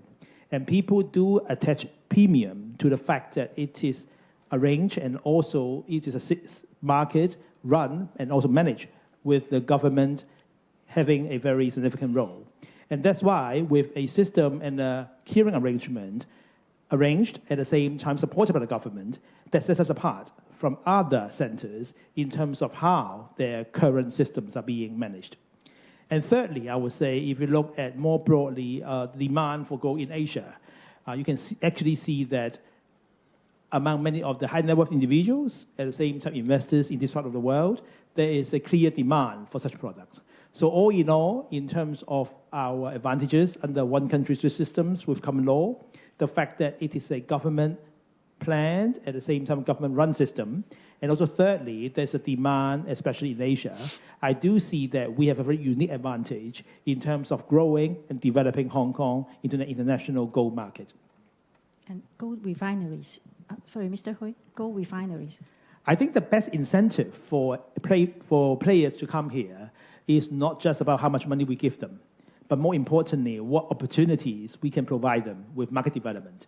And that's why we set up this new infrastructure, including the clearing system. At the same time, with already so many players interested in our gold storage opportunities, I think all these are testimony to the fact that we already inherently have our own advantages. We can attract players here. Mr. Yao, please. Yep, thank you. Regarding the question on going global, taking the SMEs, I think it is important to realize that the current business environment is full of uncertainties and challenges. And there are altogether 50 million SMEs in mainland. And it is important for them to look for new opportunities and to diversify their risk in doing business. The advantage of Hong Kong is a place where the East meets with the West. And we are very international. And we are a super connector and a super value adder to the motherland. By saying so, we have altogether 68 offices overseas from Invest Hong Kong and TDC covering 129 countries. Hong Kong is also using common law. There's a free flow of capital, a very good regulation regime, and very good professional services that we could provide to assist the SMEs from mainland using Hong Kong as a platform going overseas. I would say it is very difficult to set a standard threshold or criteria. It is more important for us to understand what would be required by other countries for doing business, so that we can do a proactive matching with the enterprises in the mainland. Invest Hong Kong actually had done about 30 forums in mainland to promote the business and inviting enterprises using Hong Kong as a platform to go overseas. So we have to do the matching according to the needs, and it is mutual, not just about bringing the enterprises overseas, but to entertain the requirement from the overseas economy, what would be required from the mainland. So we will do a very careful study and monitoring about what we will be doing and then bringing the enterprises overseas. That will be a very careful study, and then the policy bureau will also provide necessary assistance to the enterprises using Hong Kong to go overseas. It will take a bit of time for the mainland SMEs to understand the external environment, but Hong Kong, SAR, and different bureaus in here will be able to provide the necessary information. And we also have 16 offices in mainland as well. They will be the one providing the necessary information to all different enterprises, and TDC also having office in mainland as well. So putting all these efforts together with different bureau like the Hong Kong MA, the Stock Exchange, TDC, Productivity Council, etc., we will be able to provide the necessary assistance and information for the SMEs in the mainland to understand the external environment and opportunities. So this is what we intend to do, and of course, we need to do more promotion, education, and to bring those enterprises overseas for a visit for matching. A very good and typical example was when our Chief Executive, Mr. John Lee, paid a visit to Middle East. He took about more than 20 enterprises from the mainland together with him, and very successfully signing many MOU, and many of the MOU has actually been materialized. So that's what we intend to do in order to generate more economic development for Hong Kong, as well as to help with the dual circulation, economic circulation in the mainland. Thank you. 好，下一個提問。 Next question, please. Gentleman at the back, at the right, please. Commercial radio. A question for CDB. Now, following up on the question raised a moment ago about the SME guarantee scheme, 80%, 90%, what is the default rate? Is it at an unhealthy level? That I mean, is it the case that the range of choice for the SMEs is more limited than before? And in the policy address, there is a mention of the AI being deployed in the government. But in the copyright ordinance, I mean, the amendment to the copyright ordinance had been excluded from the list. Now, what difficulties are you experiencing in this regard? Are you going to be delaying the amendment exercise to the copyright ordinance? Right, thank you very much. About the default rate, the non-performing loans, for the 100% guarantee, it is 17.2% as of this year. It is lower than the anticipated level, 90%, 4.4%, 80%, 5.4%. Again, lower than the anticipated level. The operating conditions are challenging. The administration will be monitoring the default rate. Now, for 90%, we have done away with that. 80%, we're increasing this, we're ramping up this because of the demand. Now, for the 80% guarantee, the enterprises can loan $18 million. 90%, they can loan $9 million. And it would help with the cash flow or more, and all depends on the operating conditions. As to AI, we did the consultation. In the process of consultation, there are issues that have to be sorted out, and I will be looking into this in greater depth before introducing a bill to the floor of the Legislative Council for amendments. Next question. Front row on the right, the journalist in black. I'm from Shenzhen Satellite TV. First question for Mr. Adrian Yao. Now, For this Go Global task force, what are the core challenges you will take on first? So how will that one-stop platform work? What kind of one-stop service can businesses receive? Second question for Mr. Christopher Ho. Now, on integration in fintech between Hong Kong and the mainland. So what are the directions and highlights in our collaboration with the mainland? The policy address says key measures will come out this year. So can you tell us about the highlights and the progress? Mr. Alshon Yao, please. For mainland businesses trying to go global, mainland SMEs know little about the global landscape. That's the main challenge. Those businesses lack a proper channel to connect with businesses elsewhere. They know little about the regulatory, legal aspects of other places. So mainland businesses can set up regional headquarters in Hong Kong. They can leverage Hong Kong's connectivity. Because we have ETOs elsewhere, we have the Hong Kong Trade Development Council. So those mainland businesses can work through Hong Kong and connect with business partners overseas. Hong Kong also offers professional services. We also provide information to mainland businesses. So these are ways in which we can help mainland businesses go global.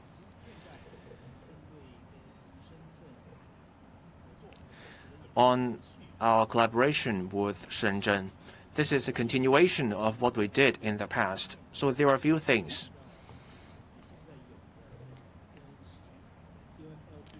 So we have this QFLP framework with Shanghai. We're looking at ways to further enhance it so that outside capital can invest in Shenzhen's tech firms in a more direct manner. The market is another aspect.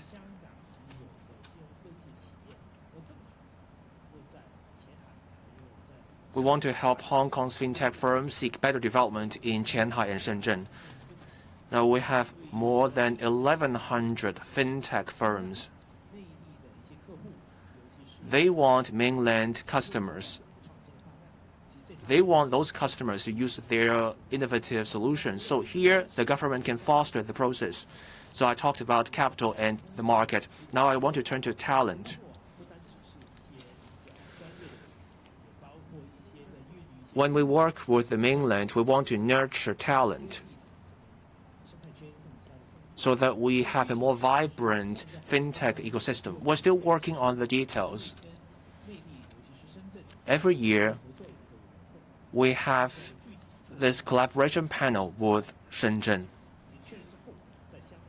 Once we finalize the details, once we go through the conferences, we will announce the details.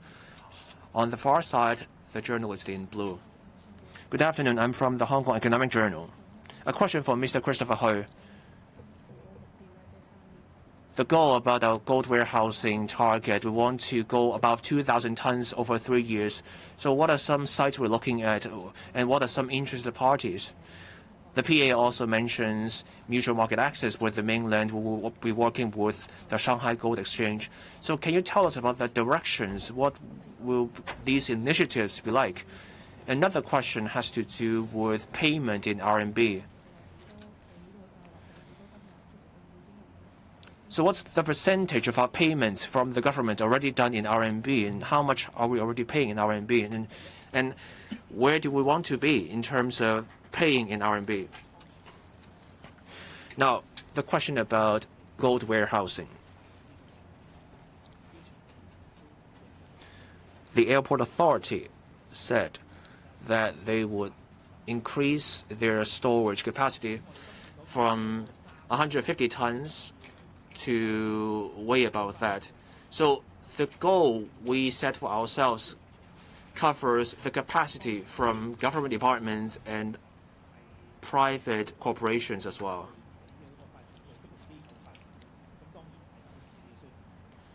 Now, on the development of different organizations, they will look at their own situations. For us, when private players want to take part in gold warehousing, we have dedicated teams to facilitate the process. So the goal about 2,000 tons over 3 years, that will cover capacity from both the public and the private sectors on the use of RMB in government payment. The sum is modest at the moment.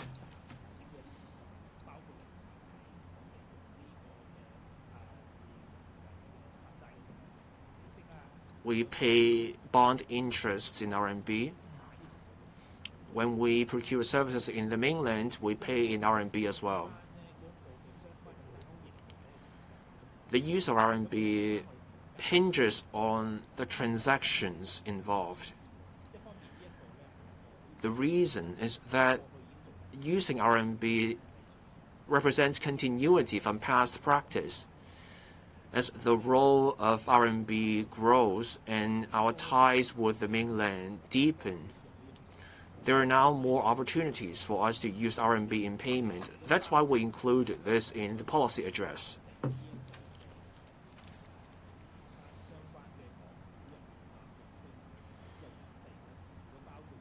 And to get ready for the inclusion of RMB counters in stock exchange, and all those work also were paving the way for the use of RMB to pay for stamp duty. So all those measures act a kind of support measures, and working with the Shanghai Gold Exchange,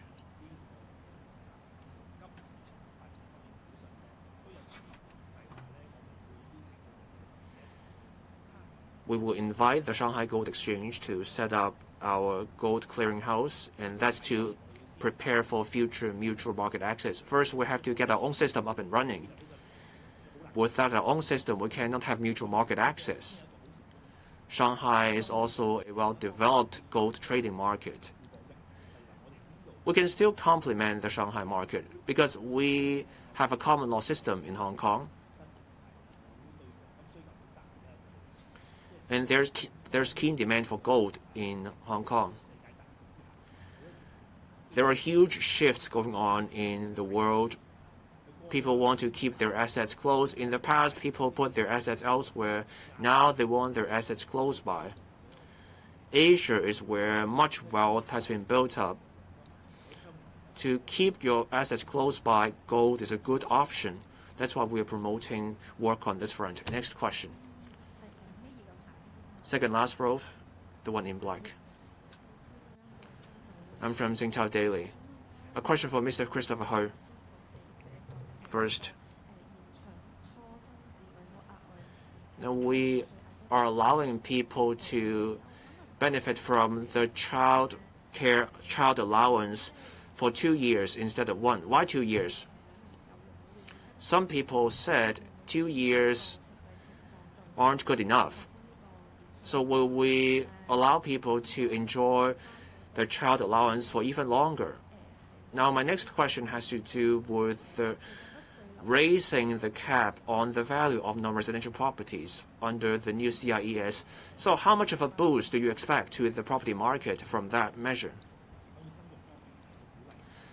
Now, on our pronatalist policies, let's look at the births.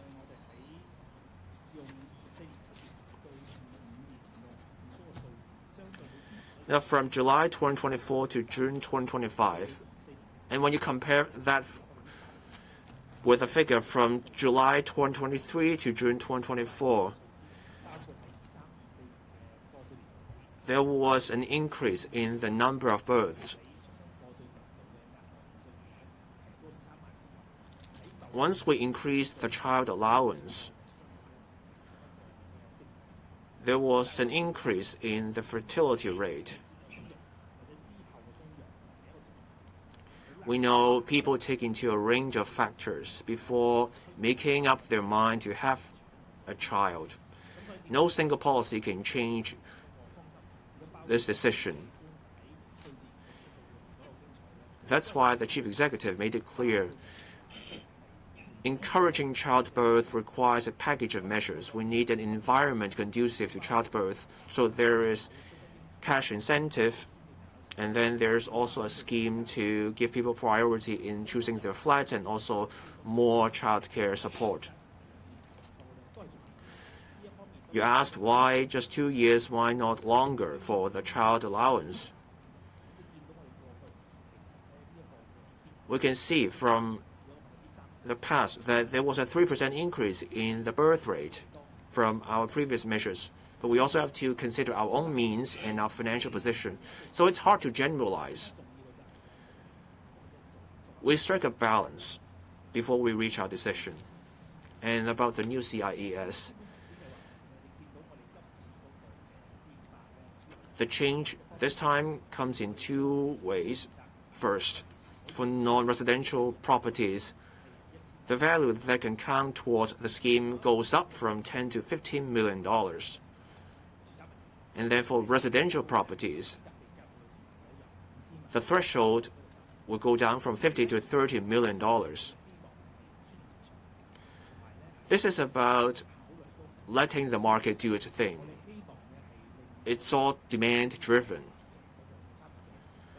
We want to give greater flexibility to people taking part in the new CIES. We want them to find the assets that work best for them. So people can choose different kinds of assets, financial assets or residential properties. We want to give them greater ease. That's the reason behind our measures. Any other questions? Any journalist who hasn't got to ask a question? Or RTHK? A question for Mr. Yao. The trade description ordinance consultation will take place next year. Would there be any statutory cooling period, and also the prepaid consumption, and also the gold clearing system? Mr. Hui, how is it going to be beneficial to Hong Kong? How is Hong Kong going to be competing with the counterparts in the region? Thank you for your question. There will be consultation on the trade description ordinance. Basically, we are focusing our attention on the prepaid system and also the cooling off period. Whether there is a need to go down the legislative path to amend the legislation. Yes, I said this in answer to the question in English, a little bit elaborate further. That given the global uncertainties, gold is considered as a safe haven by many players, and there is a demand there.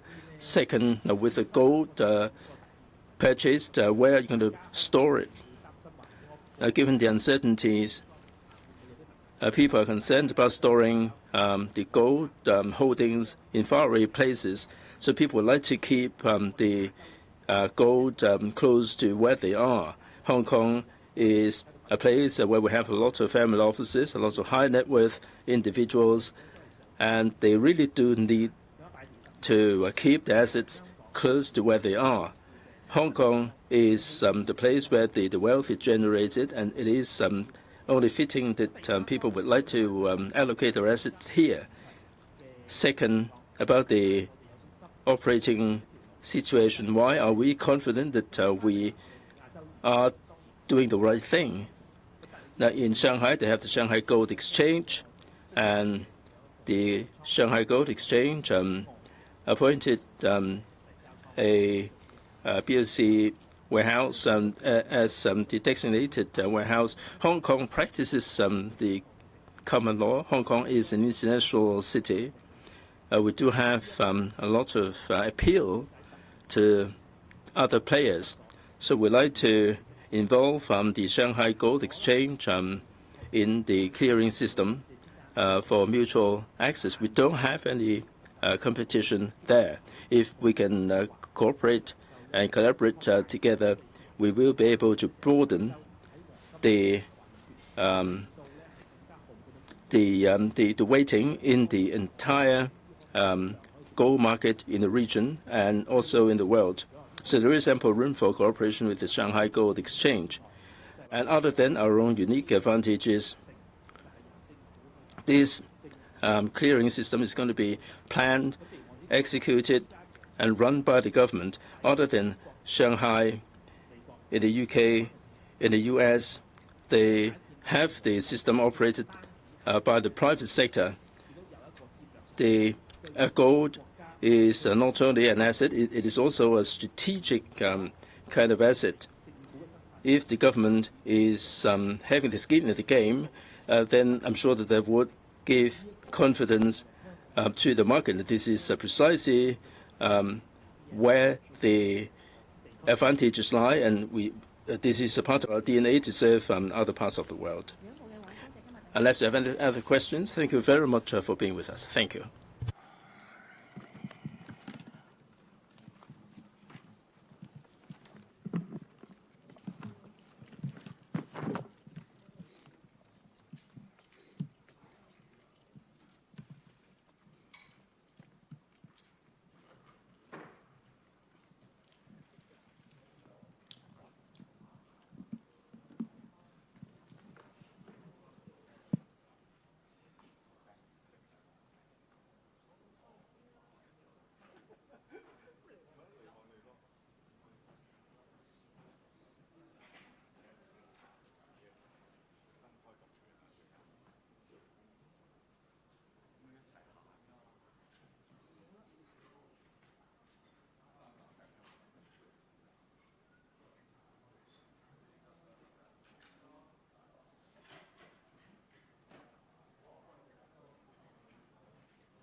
喂。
Welcome to the press conference on a Policy Address 2025 in relation to healthcare initiatives.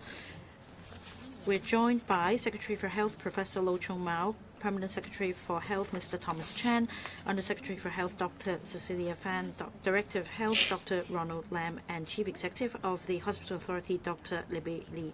Professor Lo will say a few words, and then the floor will be open for questions. Professor Lo.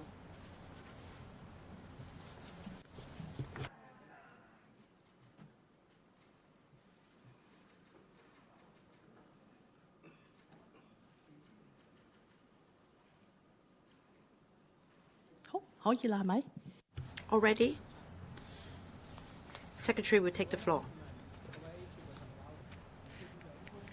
Citizens of Hong Kong, friends of the media, the Chief Executive delivered the Policy Address 2025 yesterday, and today we'd like to further brief you on healthcare-related initiatives, and I'm joined by the Bureau, the Department of Health, as well as Hospital Authority. The theme of this year's policy address is deepening reforms for our people, leveraging our strengths for a brighter future. Now, there are two main axes, namely livelihood and the economy. President Xi Jinping has remarked that one of the most important indicators for the happiness of our people is health. If health is compromised, everything else will be meaningless. Health is of utmost importance, and that is why health forms the core of people's livelihood as well as the cornerstone of our economic development. To echo this year's policy address, there are 7 major areas in terms of healthcare initiatives, and I'll go through them one by one with you.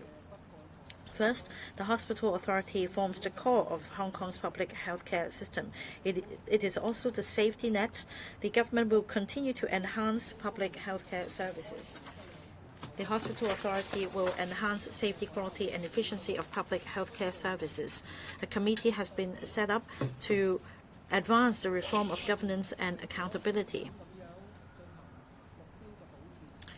In order to dish out subsidies in a more precise manner and to make sure that those in need will receive timely and appropriate treatment, we will take forward the public health care fees reform, and we will also set up a dedicated team and upgrade the electronic systems to process applications for medical fee waivers to make sure that no one will be turned down for treatment because of lack of means. At the same time, we will also review the charges and positioning of non-subsidized services so as to offer additional options for those who can afford these services. The third point is that we will continue to promote international hospital accreditation. We'll also set up stroke centers and integrated cardiovascular diseases centers so as to improve treatment efficacy.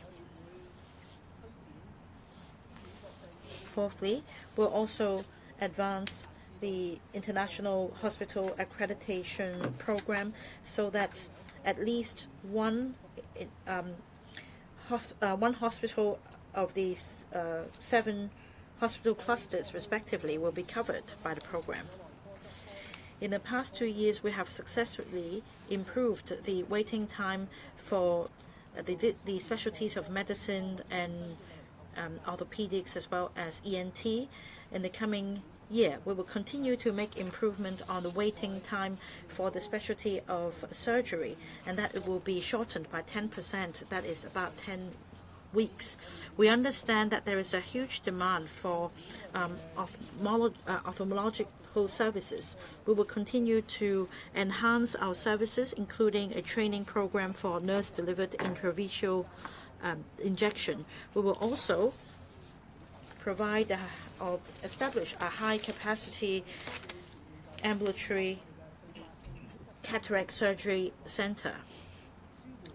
We will also upgrade comprehensively the degenerative knee joint management program so as to enhance the mobility of our patients.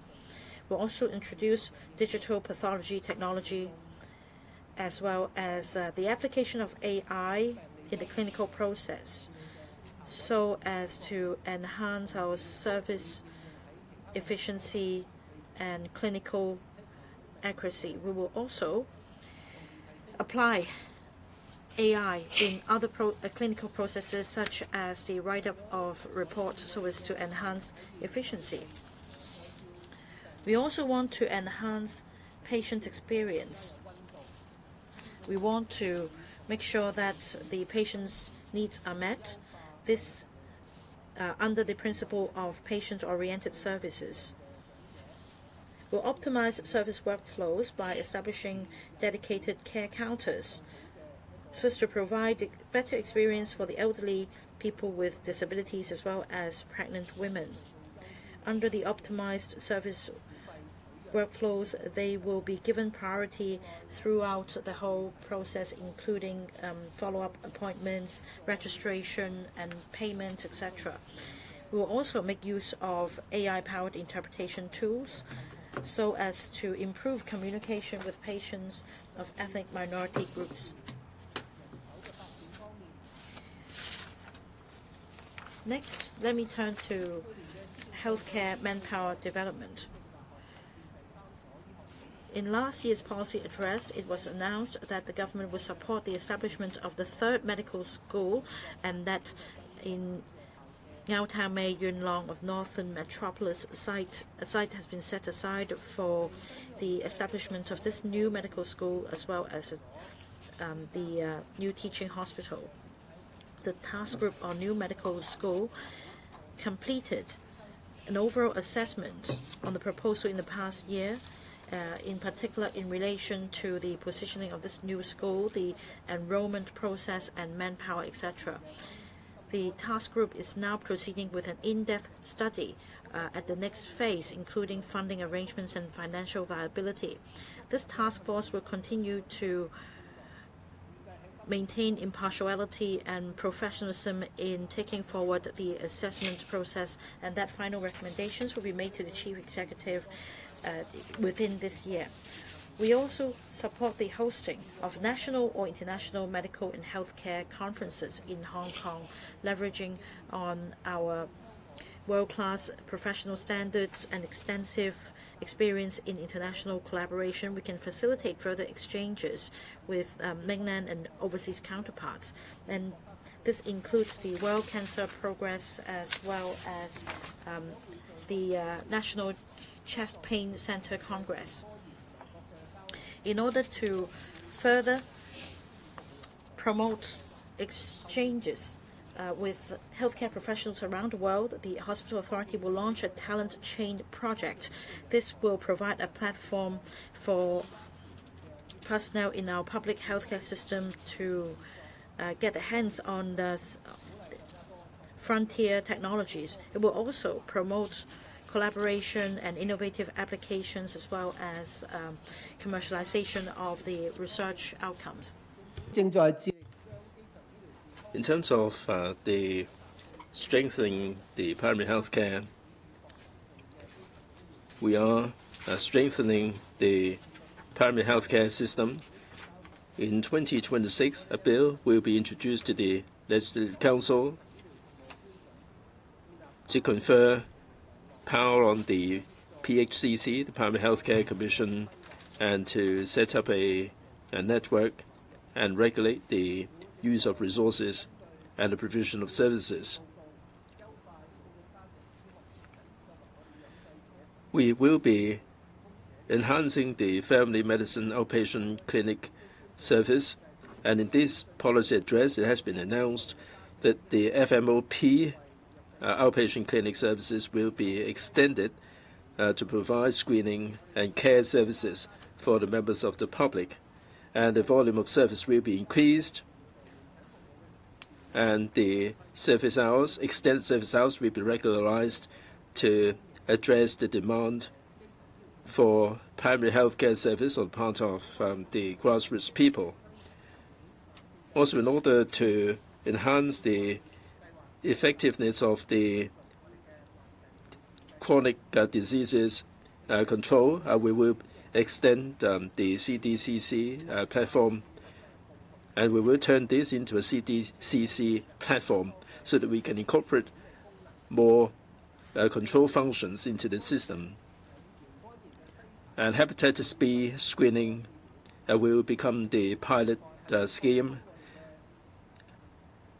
And the platform will be expanded to cover the community drug formulary, as well as the community pharmacies, so that the members of the public will be able to get affordable medication through the family physicians. And to enhance the primary health care, the PHCC will further develop the district health centers, and we will be consolidating the district elderly health centers as well as the DHC expresses. In Kwun Tong, the 3 DHC expresses will be consolidated in order to achieve better synergy and to roll out the DHCs in 18 districts in Hong Kong. In terms of oral health, we will be strengthening the public and subsidized oral health, and the dental hygienists will be providing education and also the risk assessment. In terms of cancer control, cancer is the #1 killer in Hong Kong. 35,000 new cases emerge each year, and 15,000 people lost their lives to cancer each year. And the government will be enhancing the leadership position in the treatment of cancer and optimize the services. We will strengthen the connectivity both in Hong Kong and outside Hong Kong. We will work with the National Cancer Center to work on the early intervention and the utilization of big data. We're pleased that the 2026 World Cancer Congress will be taking place in Hong Kong. The government will be giving full support. There will be well over 3,000 specialists who will be congregating in Hong Kong for this Congress. And we will also be stepping up screening for cancer in 3 areas. The first one is cervical cancer screening. The pilot HPV testing of self-collected samples will be expanded from the MCHC to the PHCC network. Second, we will strengthen the lung cancer screening. The tertiary institutions will be deploying AI for this exercise. Third, as I said just a moment ago, through the hepatitis B screening program, we will follow up on the hepatitis patients to guard against cancer. We will strengthen the treatment and diagnosis of cancer. We will step up the genetic testing. There will be targeted medication in order to achieve the best possible efficacy and to minimize the side effects. We will take advantage of the cancer data and the resources to boost the oncology study and to translate the research results into medication. We will adopt the 1+ mechanism to speed up the approval for drugs to be incorporated into the drug formulary.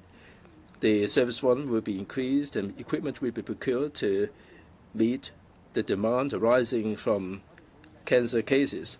We will also introduce the non-locally trained healthcare workers like the diagnostic and therapeutic radiographers. The low-risk, stable cancer survivors will be transferred from the specialist care to primary care and to unleash the potential of the primary health care so that the specialist care resources can be focused on the new emerging cases. For end-of-life care, the advanced decision on life-sustaining treatment ordinance will be kicking in next year, and we are making preparation for that. And we are conducting training for the relevant organization and updating the relevant guidelines, and also to promote more proactively this idea of advanced decision, and also enhance the end-of-life care, like the palliative care, and also make arrangement for patients to live out their years in their homes. We have been promoting the development of Chinese medicine and to foster the internationalization of Chinese medicine. Before the end of the year, we will be promulgating the blueprint for Chinese medicine development. This will cover the clinical services and the quality of Chinese medicine at the international standard, and the innovation, the culture of Chinese medicine and also the internationalization of Chinese medicine. The Chinese medicine hospital will be coming into operation, and there will be specialist care, including the internal medicine, external gynecology, pediatrics, orthopedics, and acupuncture, as well as 12 different specialties. We will be fostering the sharing of the EHR records, and there will be integration between Chinese and Western medicine and expanding the osteoarthritis treatment and palliative care. In December this year, we will be hosting the GPA conference on inheritance, innovation, and development of the TCM. The experts will be brought together in Hong Kong from the GPA and other parts of the globe to discuss this very issue. For mental health, we will be taking advantage of the Health Workplace Charter to let people receive more training in terms of mental health care, and we will be giving recognition to those who are making contribution in this area. In view of the concerns of the screen time on the part of the children and adolescents, the DH will be updating all the relevant guidelines to review the latest scientific evidence. So as to get an understanding of the impact of the use of social media on the health and well-being of children and adolescents. There will also be recommendations to ensure their healthy development. At the moment, there are 3 district health centers that provides assessment and follow-up on mental well-being for free under the Healthy Mind pilot project. It will be extended to 9 DHCs so that those with the relevant training and background will provide follow-up services. We will also leverage on technology to optimize mental health services, including the psychiatric day hospital and outreach services. Telehealth services will be strengthened to provide options for patients. We will also formulate the stepped care model. Those at the front line will deal with general emotional issues, and for more serious cases, there will be follow-up services provided by our professionals. We will complete the formulation of this step care model on mental health by the end of this year. On International Health and Medical Innovation Hub, in 2023, the hub was proposed in the policy address. The goal is to promote industrial development, that is the development of life and health industry, as well as allowing patients advanced treatment and care. And we will submit the relevant bill to the Legislative Council within this year so as to advance a regulation on medical products. And we will also step up the process in to establish the primary evaluation mechanism. We'll speed up the approval of 1+ mechanism so that innovative drugs recommended by the hospital authority will be given priority in the evaluation and approval process. And we will implement the primary evaluation for new drugs in phases starting from 2026. We understand fully that clinical trials are crucial to promoting the robust development of the life and health industry. And we will actively enhance patient recruitment and trial efficiency. And in fact, the Greater Bay Area Clinical Trial Collaboration Platform was commissioned in November 2024 together with the Clinical Trial Center in Shenzhen Park. Adopting this one park, 2 zones principle, we will set up this platform to conduct studies on high-end cancer drugs as well as other advanced medical products. And we will also establish a Greater Bay Area real-world data platform so as to provide valuable data on the use of these drugs so that they can be made available in the market as quickly as possible. In order to promote the long-term development of the clinical trial ecosystem, we are preparing to establish an international clinical trials academy so as to train professionals. This will provide support for healthcare manpower, and we will also deepen collaboration with the R&D and institutions and academic sectors so as to provide more training opportunities and facilitate the exchange of talents.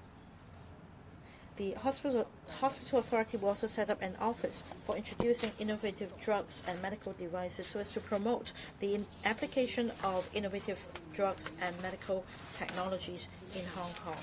There are also other measures. For example, we will strengthen professional regulation of healthcare services. For unscrupulous practitioners adopting certain medical titles or descriptions, thereby misleading the public, we will progressively implement Section 92 of the Private Healthcare Facilities Ordinance so as to prohibit the use of specified titles or descriptions by premises that are not approved institutions under the ordinance. The government will consult the stakeholders in a timely manner so as to provide a more comprehensive coverage of these titles or descriptions. In terms of ambulance transfers, with the staunch support of our country and the provincial government, so we will collaborate with the Guangdong provincial government as well as the municipal government of Shenzhen to further expand the cross-boundary patient transfer by ambulance in the Greater Bay Area. The scheme will be extended to cover designated hospitals in Zhuhai and Nansha so as to benefit more residents in the Greater Bay Area. We also support the government's initiative in encouraging childbearing. There will be relevant measures. For example, there will be collaboration between the mother-child care health centers and also the relevant departments under HA so as to provide a comprehensive scheme. There will also be some friendly measures for expectant mothers. That means dedicated care counters will be set up. The Primary Healthcare Commission, together with the Hong Kong Family Planning Association and the MCHC of the Department of Health, and also GNO specialty of HA, will provide stepped-up services so as to enhance the confidence and capability of expectant mothers in caring for themselves as well as their newborns. On assistive reproductive service, the relevant subsidiary legislation has been amended to scrap the statutory storage period for gametes and embryos for self-use. It will take effect on the 1st of December. And the HA will continue to increase the quotas for assisted reproductive service to 1,500 this year. That ends my presentation, and we'll be happy to take questions from the floor. Thank you. The floor is now open. If you want to speak, please speak into the microphone provided, and please introduce the outlet you represent. Please ask not more than 2 questions. This gentleman. I'm from RTHK. My question is on the 3-tiered emergency mechanism. It will be regularized. Can you tell us how effective it is? For the cases referred by schools, how many of them are categorized as serious? And that I understand this pilot scheme will be extended to primary schools. Is it because of the deteriorating situation of mental health among young people? And also the shortening of waiting time for the specialty of surgery by 10%. Can you tell us specifically how many weeks for other specialties will be shortened, and will locum doctors be recruited? The government attaches great importance to the mental health of children and adolescents. According to the policy address, the government's goal is to implement early identification, intervention, and treatment. I want to emphasize that we place a lot of emphasis on prevention. There are some key areas such as family, schools, personal relationships. These are crucial to anyone's mental well-being. We have a 3-tier mechanism comprising the Education Bureau, Social Welfare Department, schools, as well as the Health Bureau. So there is collaboration among these parties. We want to encourage schools and parents and members of the community to work together so as to help us provide cross-disciplinary support and identify and support students at risk. This mechanism was put in place in December 2023. On the 1st of November 2024, we enhanced this mechanism. As for effectiveness, we've entrusted the university to gauge the effectiveness. The study was completed in the 4th quarter of 2025, and according to the preliminary findings, schools in general welcome this mechanism. For students with mental health issues who are identified, they find the mechanism really helpful. Now let me share with you some data. Starting from the 1st of November 2024 to the 31st of August 2025, after optimizing this mechanism, and I'm talking about the 2nd tier, namely, if necessary, schools will seek support from outreach support teams outside of the schools, and that cross-disciplinary support will be provided to students identified. Referrals will be made to the Social Welfare Department. Altogether, 287 such cases were recorded.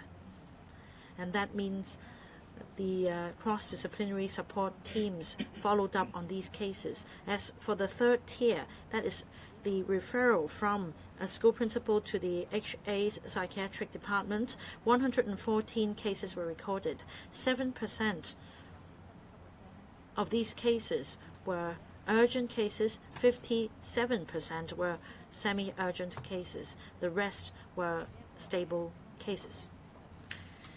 So I cite these figures to explain to you that we need a collaborative effort from all walks of society, and only a minority of these cases required services from the HA. Thank you very much. As to the new case waiting time, the hospital authority will be on a regular basis reviewing the waiting time for the specialist care. For each care, there are 3 queues. And the first one is the emergency service. Second is the semi-urgent. The 3rd queue is for the stable. Now, for the urgent and semi-urgent, we will cover them within 1 to 4 weeks. And this is measuring up to our standards. Now, for urgent and semi-urgent cases, we're able to see them within the specified time. Where we can make more improvement is the waiting time for the stable new cases. Now we have 8 disciplines reviewing the cases. You probably heard before that we did have measures to reduce the waiting time for new cases, for ENT, and so on. In 24-25, for surgery cases, the waiting time is 90 weeks or more. This is undesirable. For specialist outpatient services at the upstream, we will look at the cases. If they don't need any specialist care, they can be dealt with the primary health care, or they can be triaged by the nurses.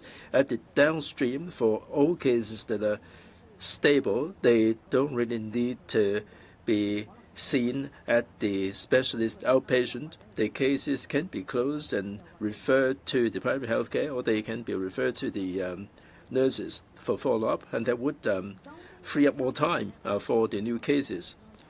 And we will certainly look at these triage cases to see how best that they can be dealt with. We have a number of measures. We can increase the manpower, increase the service capacity, and for specialist outpatient services, there is always room for ramping up the efficiency. We're working hard on different fronts to make sure that we can minimize the waiting time for these new case specialist care.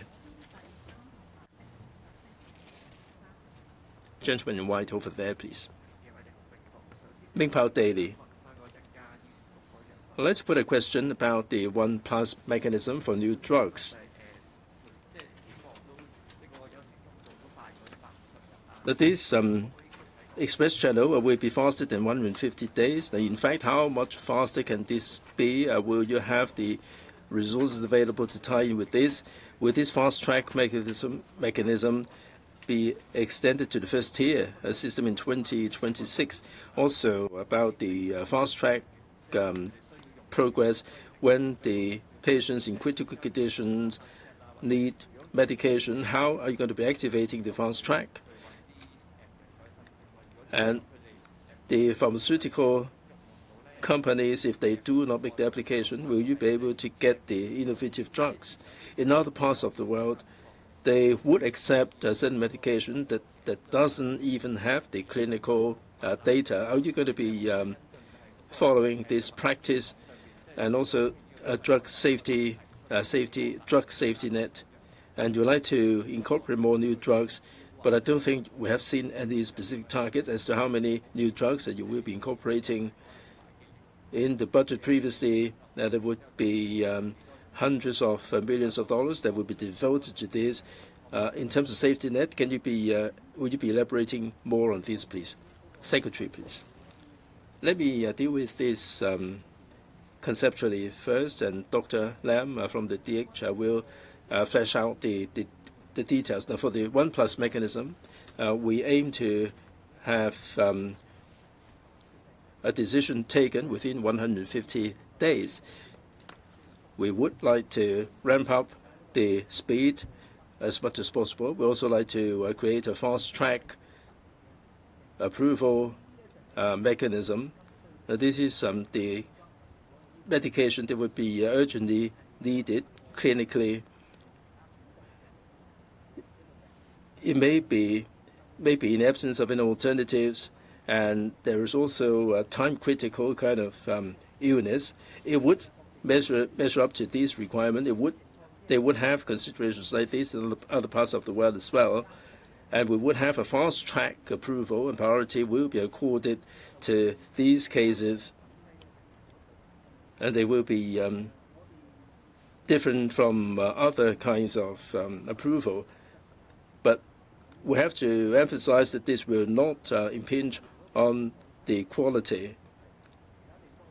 Now, you mentioned similar cases in other parts of the world, that there is the designated patient medication application. It depends very much on the physicians that encounter cases in which the existing medication will not help, and there is medication that has not been registered, and the physicians will be bearing the responsibility. We do have the existing mechanism, but it's not desirable for the doctors to bear the responsibility. We'd like to introduce this fast-track approach so that we can formalize this fast-track approval mechanism. Dr. Lam will flesh out the skeleton with more details about the kind of medication and also the time frame and so on. Now, you mentioned the safety net a moment ago.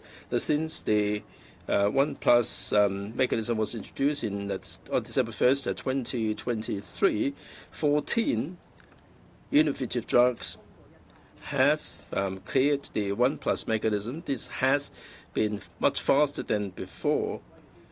before we need to have two authoritative organizations endorsement before they can be used in Hong Kong. Now, for these 14 of these 14 drugs, half of them have been incorporated into the drug formulary, and they have been incorporated into the safety net, and some of them have been incorporated into the list for specialist care, and patients can have access to these kind of specialist drugs for $15. And Dr. Lam can fill you in on the details about the fast-track approach. This 1+ mechanism is the first step, and it is also an important element for the control of drugs. As the Secretary said, we have introduced 1+ mechanism for more than a year now, and 14 innovative drugs covering cancer, hepatology, chronic diseases have been incorporated into the system. As a next step, we will be taking stock of the experience over the past year, and for drugs that are critical for treatment and for drugs that would be important for rare diseases, and also for drugs that would be needed for public emergency. And we'd like to take advantage of this 1+ mechanism and offer the fast-track approach. So we have this fast-track pathway that would cover certain specific kinds of drugs, as the Secretary mentioned. Now, for these innovative drugs, these are wonderful drugs. They should be incorporated into the drug formulary, according to many people. So in this fast-track pathway, we will be coordinating with the hospital authority. And if there are important innovative drugs that are critical for the treatment of certain diseases or for rare diseases, for drugs like these, after the hospital authority has reviewed this and it is considered important for public health, we would be taking advantage of this fast-track approach under the 1+ mechanism to fast-track the assessment of these drugs. Now, under these circumstances, at the moment, under the 1+ mechanism, we have a time frame of 150 days, and we are able to measure up to this time frame regionally and globally, and this is really not bad at all. After reviewing the situation, it is our target to aim to achieve 100 days for the fast-track approval of the innovative drugs. We hope this can be completed within 100 days. However, I must emphasize that we are still in the process of accumulating more experience whilst migrating towards primary evaluation. So we need to have regard to the clinical pathways, complexity, the number of applications. And after setting this target of 100 days, we will review the situation and see whether the time frame can be further shortened. Sorry, the speaker is not using a mic. All right, please let another reporter a chance to speak. This gentleman in white.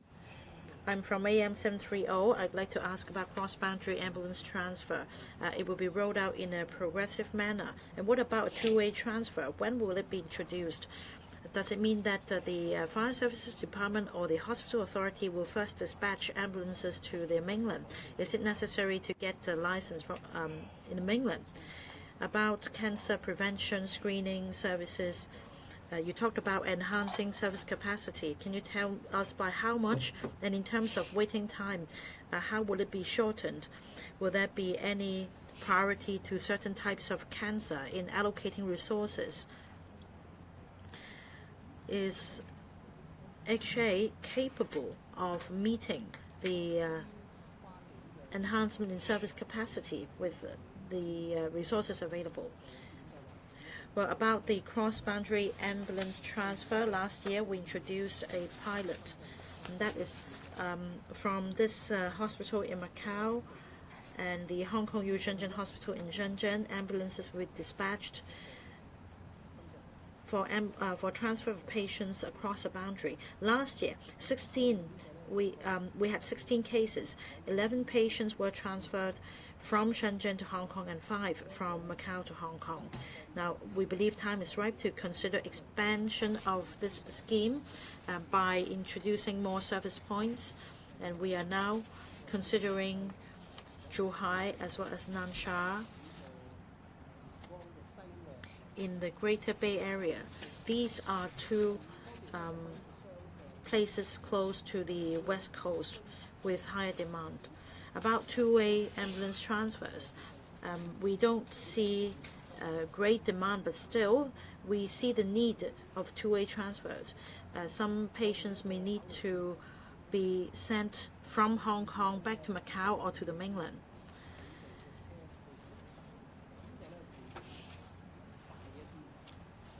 Our plan is to allow ambulances to go from one hospital to another in a point-to-point manner so as to expedite the rollout. If other vehicles or manpower are involved, this may slow down the process. We want to roll out the two-way transfer as quickly as possible, and this is the quickest option. We will give priority to this option. In terms of approval of vehicles, personnel, as well as drugs, medical devices, etc., we want to work on the existing basis, and if there is a need for patients in Hong Kong to be sent back to the mainland in the Greater Bay Area or Macau, otherwise we will adopt this option. Dr. Lee will take the next one. About cancer services. In 2024-25, there were 164,200 cancer patients receiving services under the hospital authority. So that's about the figure, taking into account new cases, including patients passing away. Now, our cancer prevention screening strategy includes not only prevention screening, but also diagnosis, treatment, rehabilitation. The hospital authority places emphasis on the latest steps, including treatment, rehabilitation. We anticipate more and more cancer cases, and that is why we need to come up with ways so as to follow up on these highly subsidized cases in a more precise manner. For example, in terms of diagnosis, we want to introduce new diagnostic methods such as gene therapy, and we want to be able to conduct genetic testing so that we'll be able to better identify the diseases. In the past, without genetic testing, we couldn't do it precisely, and a patient would need to receive chemotherapy, and that may not be precise enough. If we have genetic testing, it will help us advance precision medicine. The second point is that we are now relying more and more on ambulatory procedures. Under the day care model, there is no need to receive patients in hospitals, and we expect to increase the number of attendances, and we'll also increase the service quota for chemotherapy up to 5,000. There will also be more sessions in operating theaters so that the needy cancer patients can receive the necessary services. There will also be 14,000 genetic testing quotas available. Now, for cancer cases, after surgery, a patient may still need to undergo chemotherapy, etc., followed by rehabilitation, and according to medical literature, we want to improve service delivery and optimize service workflow to help patients. For example, we've been providing case management services for patients suffering from urological cancer. And then the final step is rehabilitation. We want to make sure the case is fully remitted, and we will work with the Primary Healthcare Commission. For stable cases, including patients suffering from prostate cancer or thyroid cancer. If their conditions are stable, they can receive follow-up treatment at the primary healthcare level so that we can have capacity to take up more patients. Next question, this lady in black. First question, why has cancer become one of the key focuses in the health chapter of the policy address? Is there a specific target on reducing the cancer incidence rates? Second question, we saw that the government wished to promote the standardization of clinical data within the Greater Bay Area and establish a real-world data platform. Could you elaborate further how would that work? Like what types of data will be standardized, and does that mean the mainland will now follow the Hong Kong standard, and why would they do so? How would this benefit patients in Hong Kong? Thank you. Okay, may I invite Professor Loh to answer the second questions, and then Dr. Lee for the first question. Well, the reason that we include cancer into a theme in the policy address this year is that the incidence of cancer is rising, rapidly rising. And in fact, we all know that cancer is the #1 killer in Hong Kong. And over the last 30 years, the cancer incidence has actually doubled and is still increasing by roughly about 2.4% per year.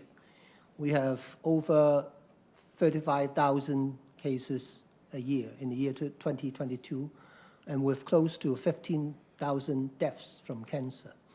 While we have an increasing incidence, we are also having some successful measures to improve the outcome of these patients.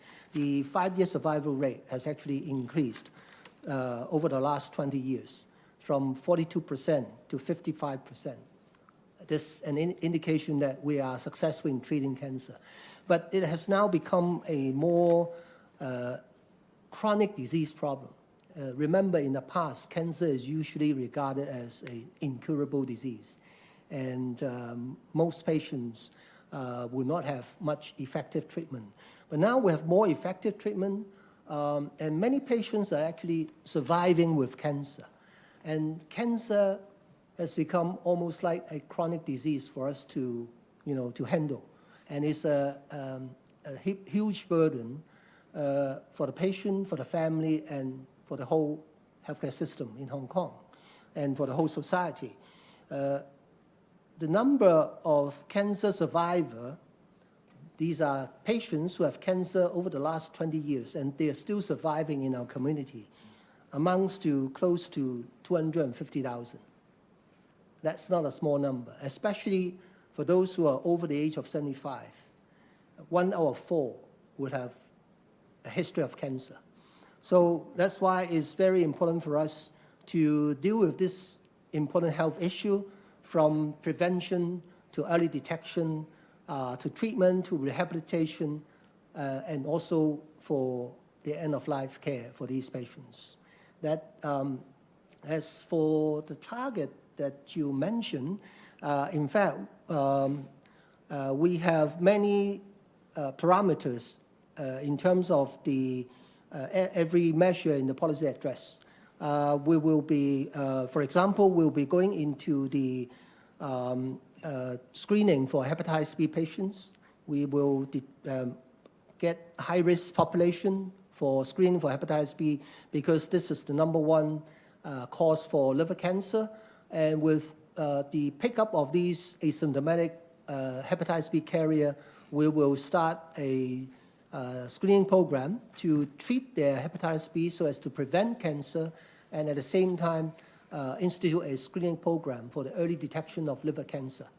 We will have a target number, and for lung cancer as well, we will institute a pilot scheme to study the use of AI to assist in the CT detection of early lung cancer. Because while we are successful in preventing smoking-related squamous cell carcinoma of the lung, the incidence of adenocarcinoma, which is a completely different category of lung cancer, is rising.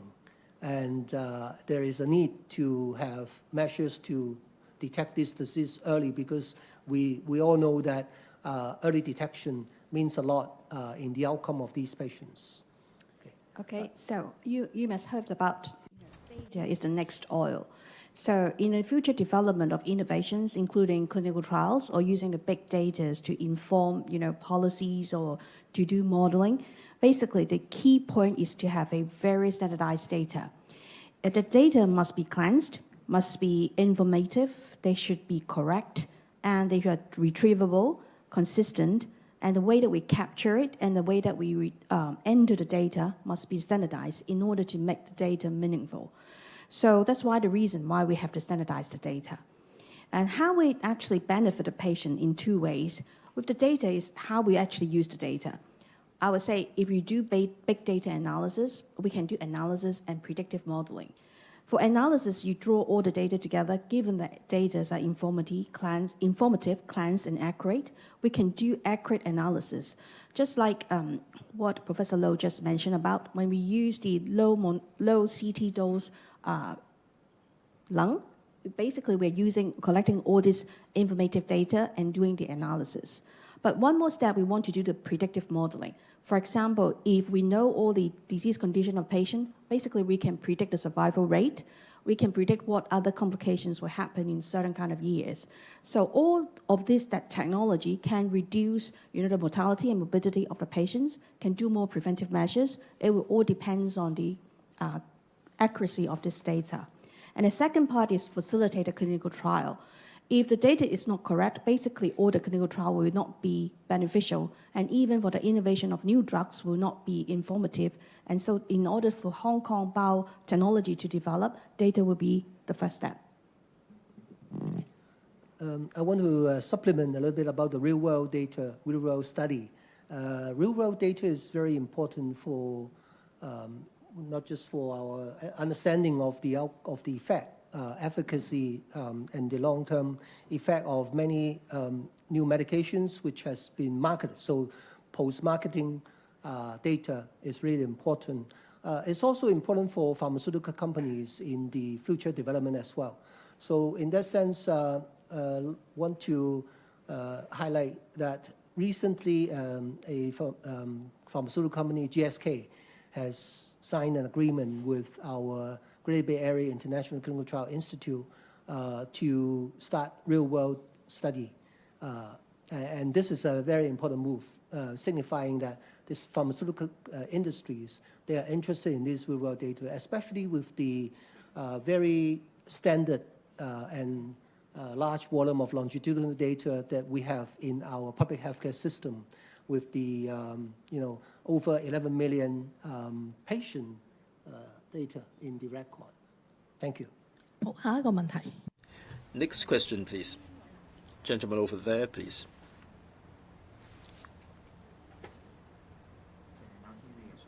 Now TV.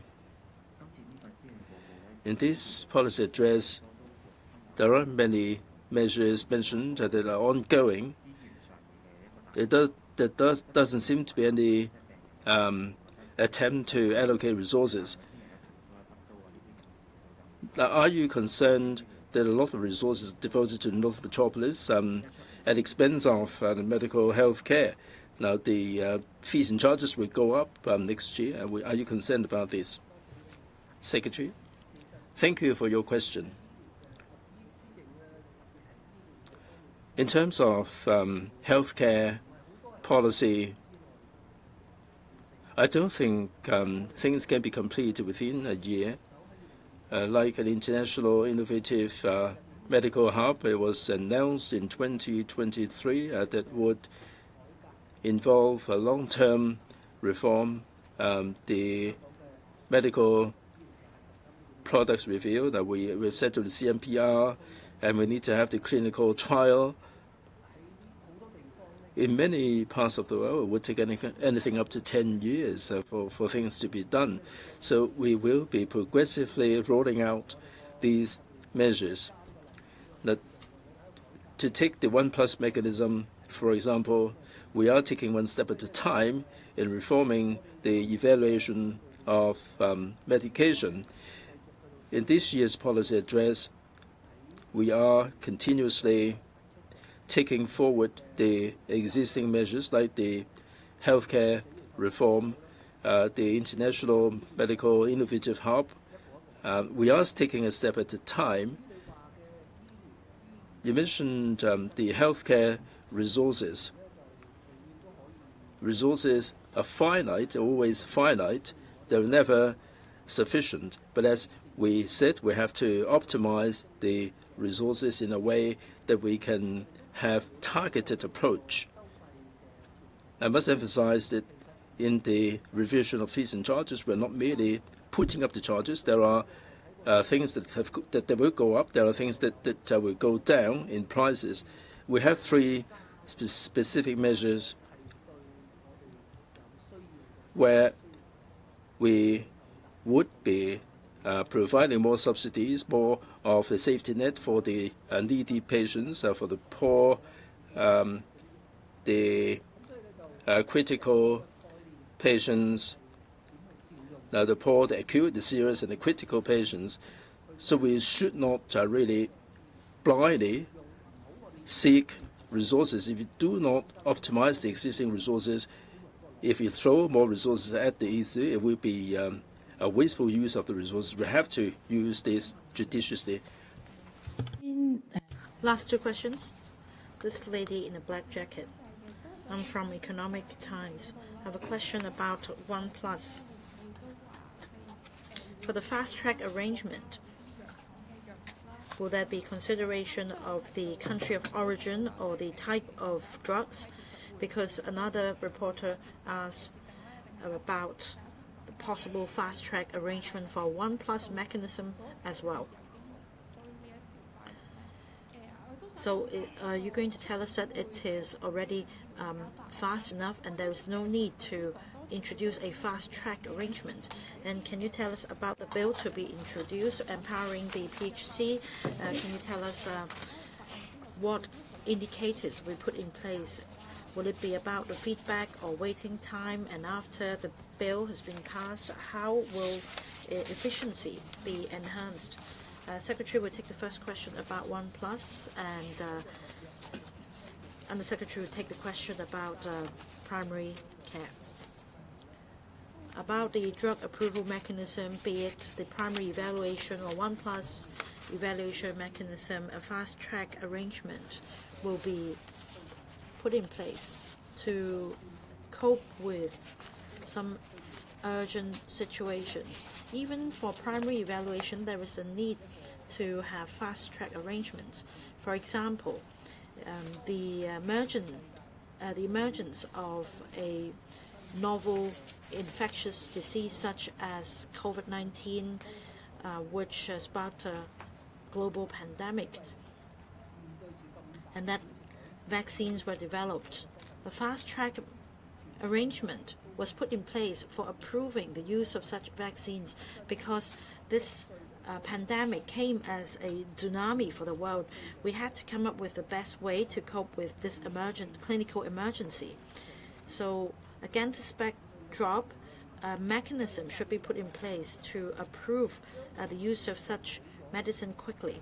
We have the OnePlus mechanism, and in the future, after rolling out primary evaluation, at the appropriate juncture, we will consider rolling out a similar fast-track arrangements as well. Now, coming back to the existing mechanism, of course, this is not what I want to happen, but if something like COVID-19 happens again, we will have to adopt a fast-track approach in order to cope with a public health emergency. Now, about the primary care services, in 2026, we will table a bill into the Legislative Council to empower the Primary Healthcare Commission to draw up standards that will apply to primary healthcare providers across the territory. The establishment of the Primary Healthcare Commission is to set up as a mechanism so as to regulate the standards and services provided by primary healthcare service providers, as well as the training of relevant professionals. We need to give the Primary Healthcare Commission statutory powers so that if need be, the Commission can follow up on matters such as service quality. And in the long run, this Commission can ensure service quality of the primary healthcare service providers. And we also go by some standards such as the Register for Service Providers, etc., for the purpose of quality assurance. Last question, this gentleman in the fourth row. Good afternoon, I'm from Commercial Radio. Another question on primary healthcare services. I understand that the chronic disease co-care platform will be launched on the basis of the chronic disease co-care pilot program. I understand that you've received positive feedback from this pilot project, but the positive feedback has come mostly from patients and their family members, but not doctors. Now, about this platform to be set up, is it possible that doctors may not be able to cope with the demand? And about mental health, I understand the Department of Health will revise the guidelines on the screen time and use of social media by children and adolescents. I'd like to have more information on this, because nowadays children are very much used to using social media. So will the guidelines be useful in promoting mental health? I'm the Secretary to take the question on primary health care, and then the Director will take the question on the revised guidelines. Now, about the chronic disease co-care pilot scheme, as you mentioned, we will include more and more diseases for the purpose of screening and management, and then we will also integrate with the district health network, and together with the family doctor scheme, we will continue to promote primary health care, and that includes community drug formulary and the pharmacy program as well. Now, you ask about doctors' participation. In fact, as at the end of August, 730 doctors already joined this pilot project. Some doctors are also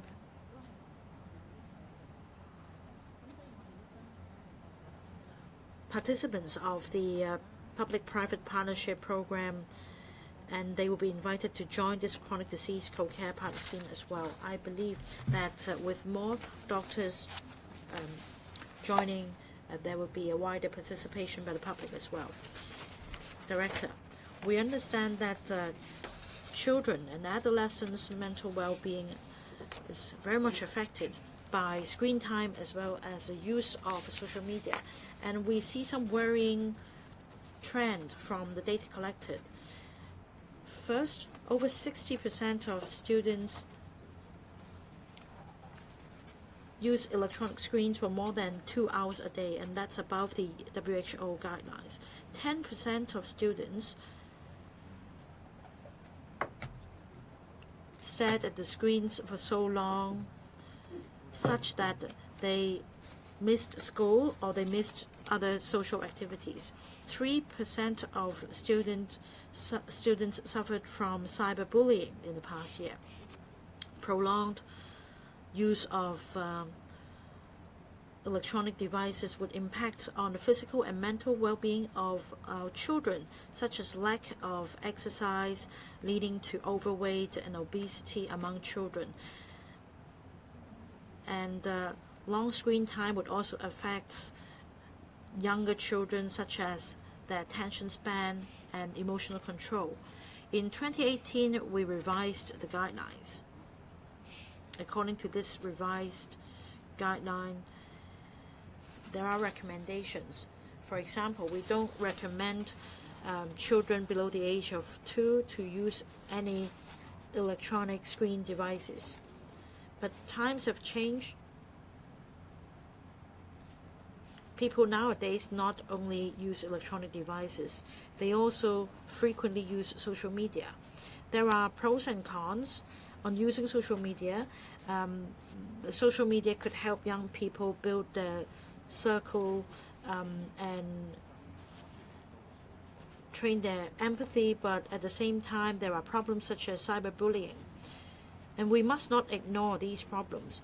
As I mentioned, according to data collected, indeed, screen time and social media do have an impact on our young people. So time is ripe to consider the scientific data. And that is why we will establish an expert panel. This panel will comprise educators, specialists, as well as other professionals. Concerted efforts will be made to make recommendations on promoting healthy use of e-screens among children and adolescents, as well as the use of social media, so as to strike a balance and ensure their physical and mental health. We hope that this expert panel will convene the first meeting before the end of this year.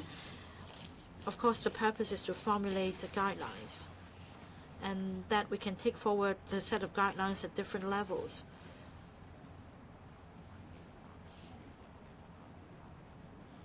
Say, in different scenarios, such as school campuses, how the guidelines can be applied to promote mental health. Another point is that last year we launched a scheme about health at school, and so far 800 secondary and primary schools have signed up. And we also have a school-based health promotion scheme covering not only physical activities, balanced diet, but also mental health as well as social activities.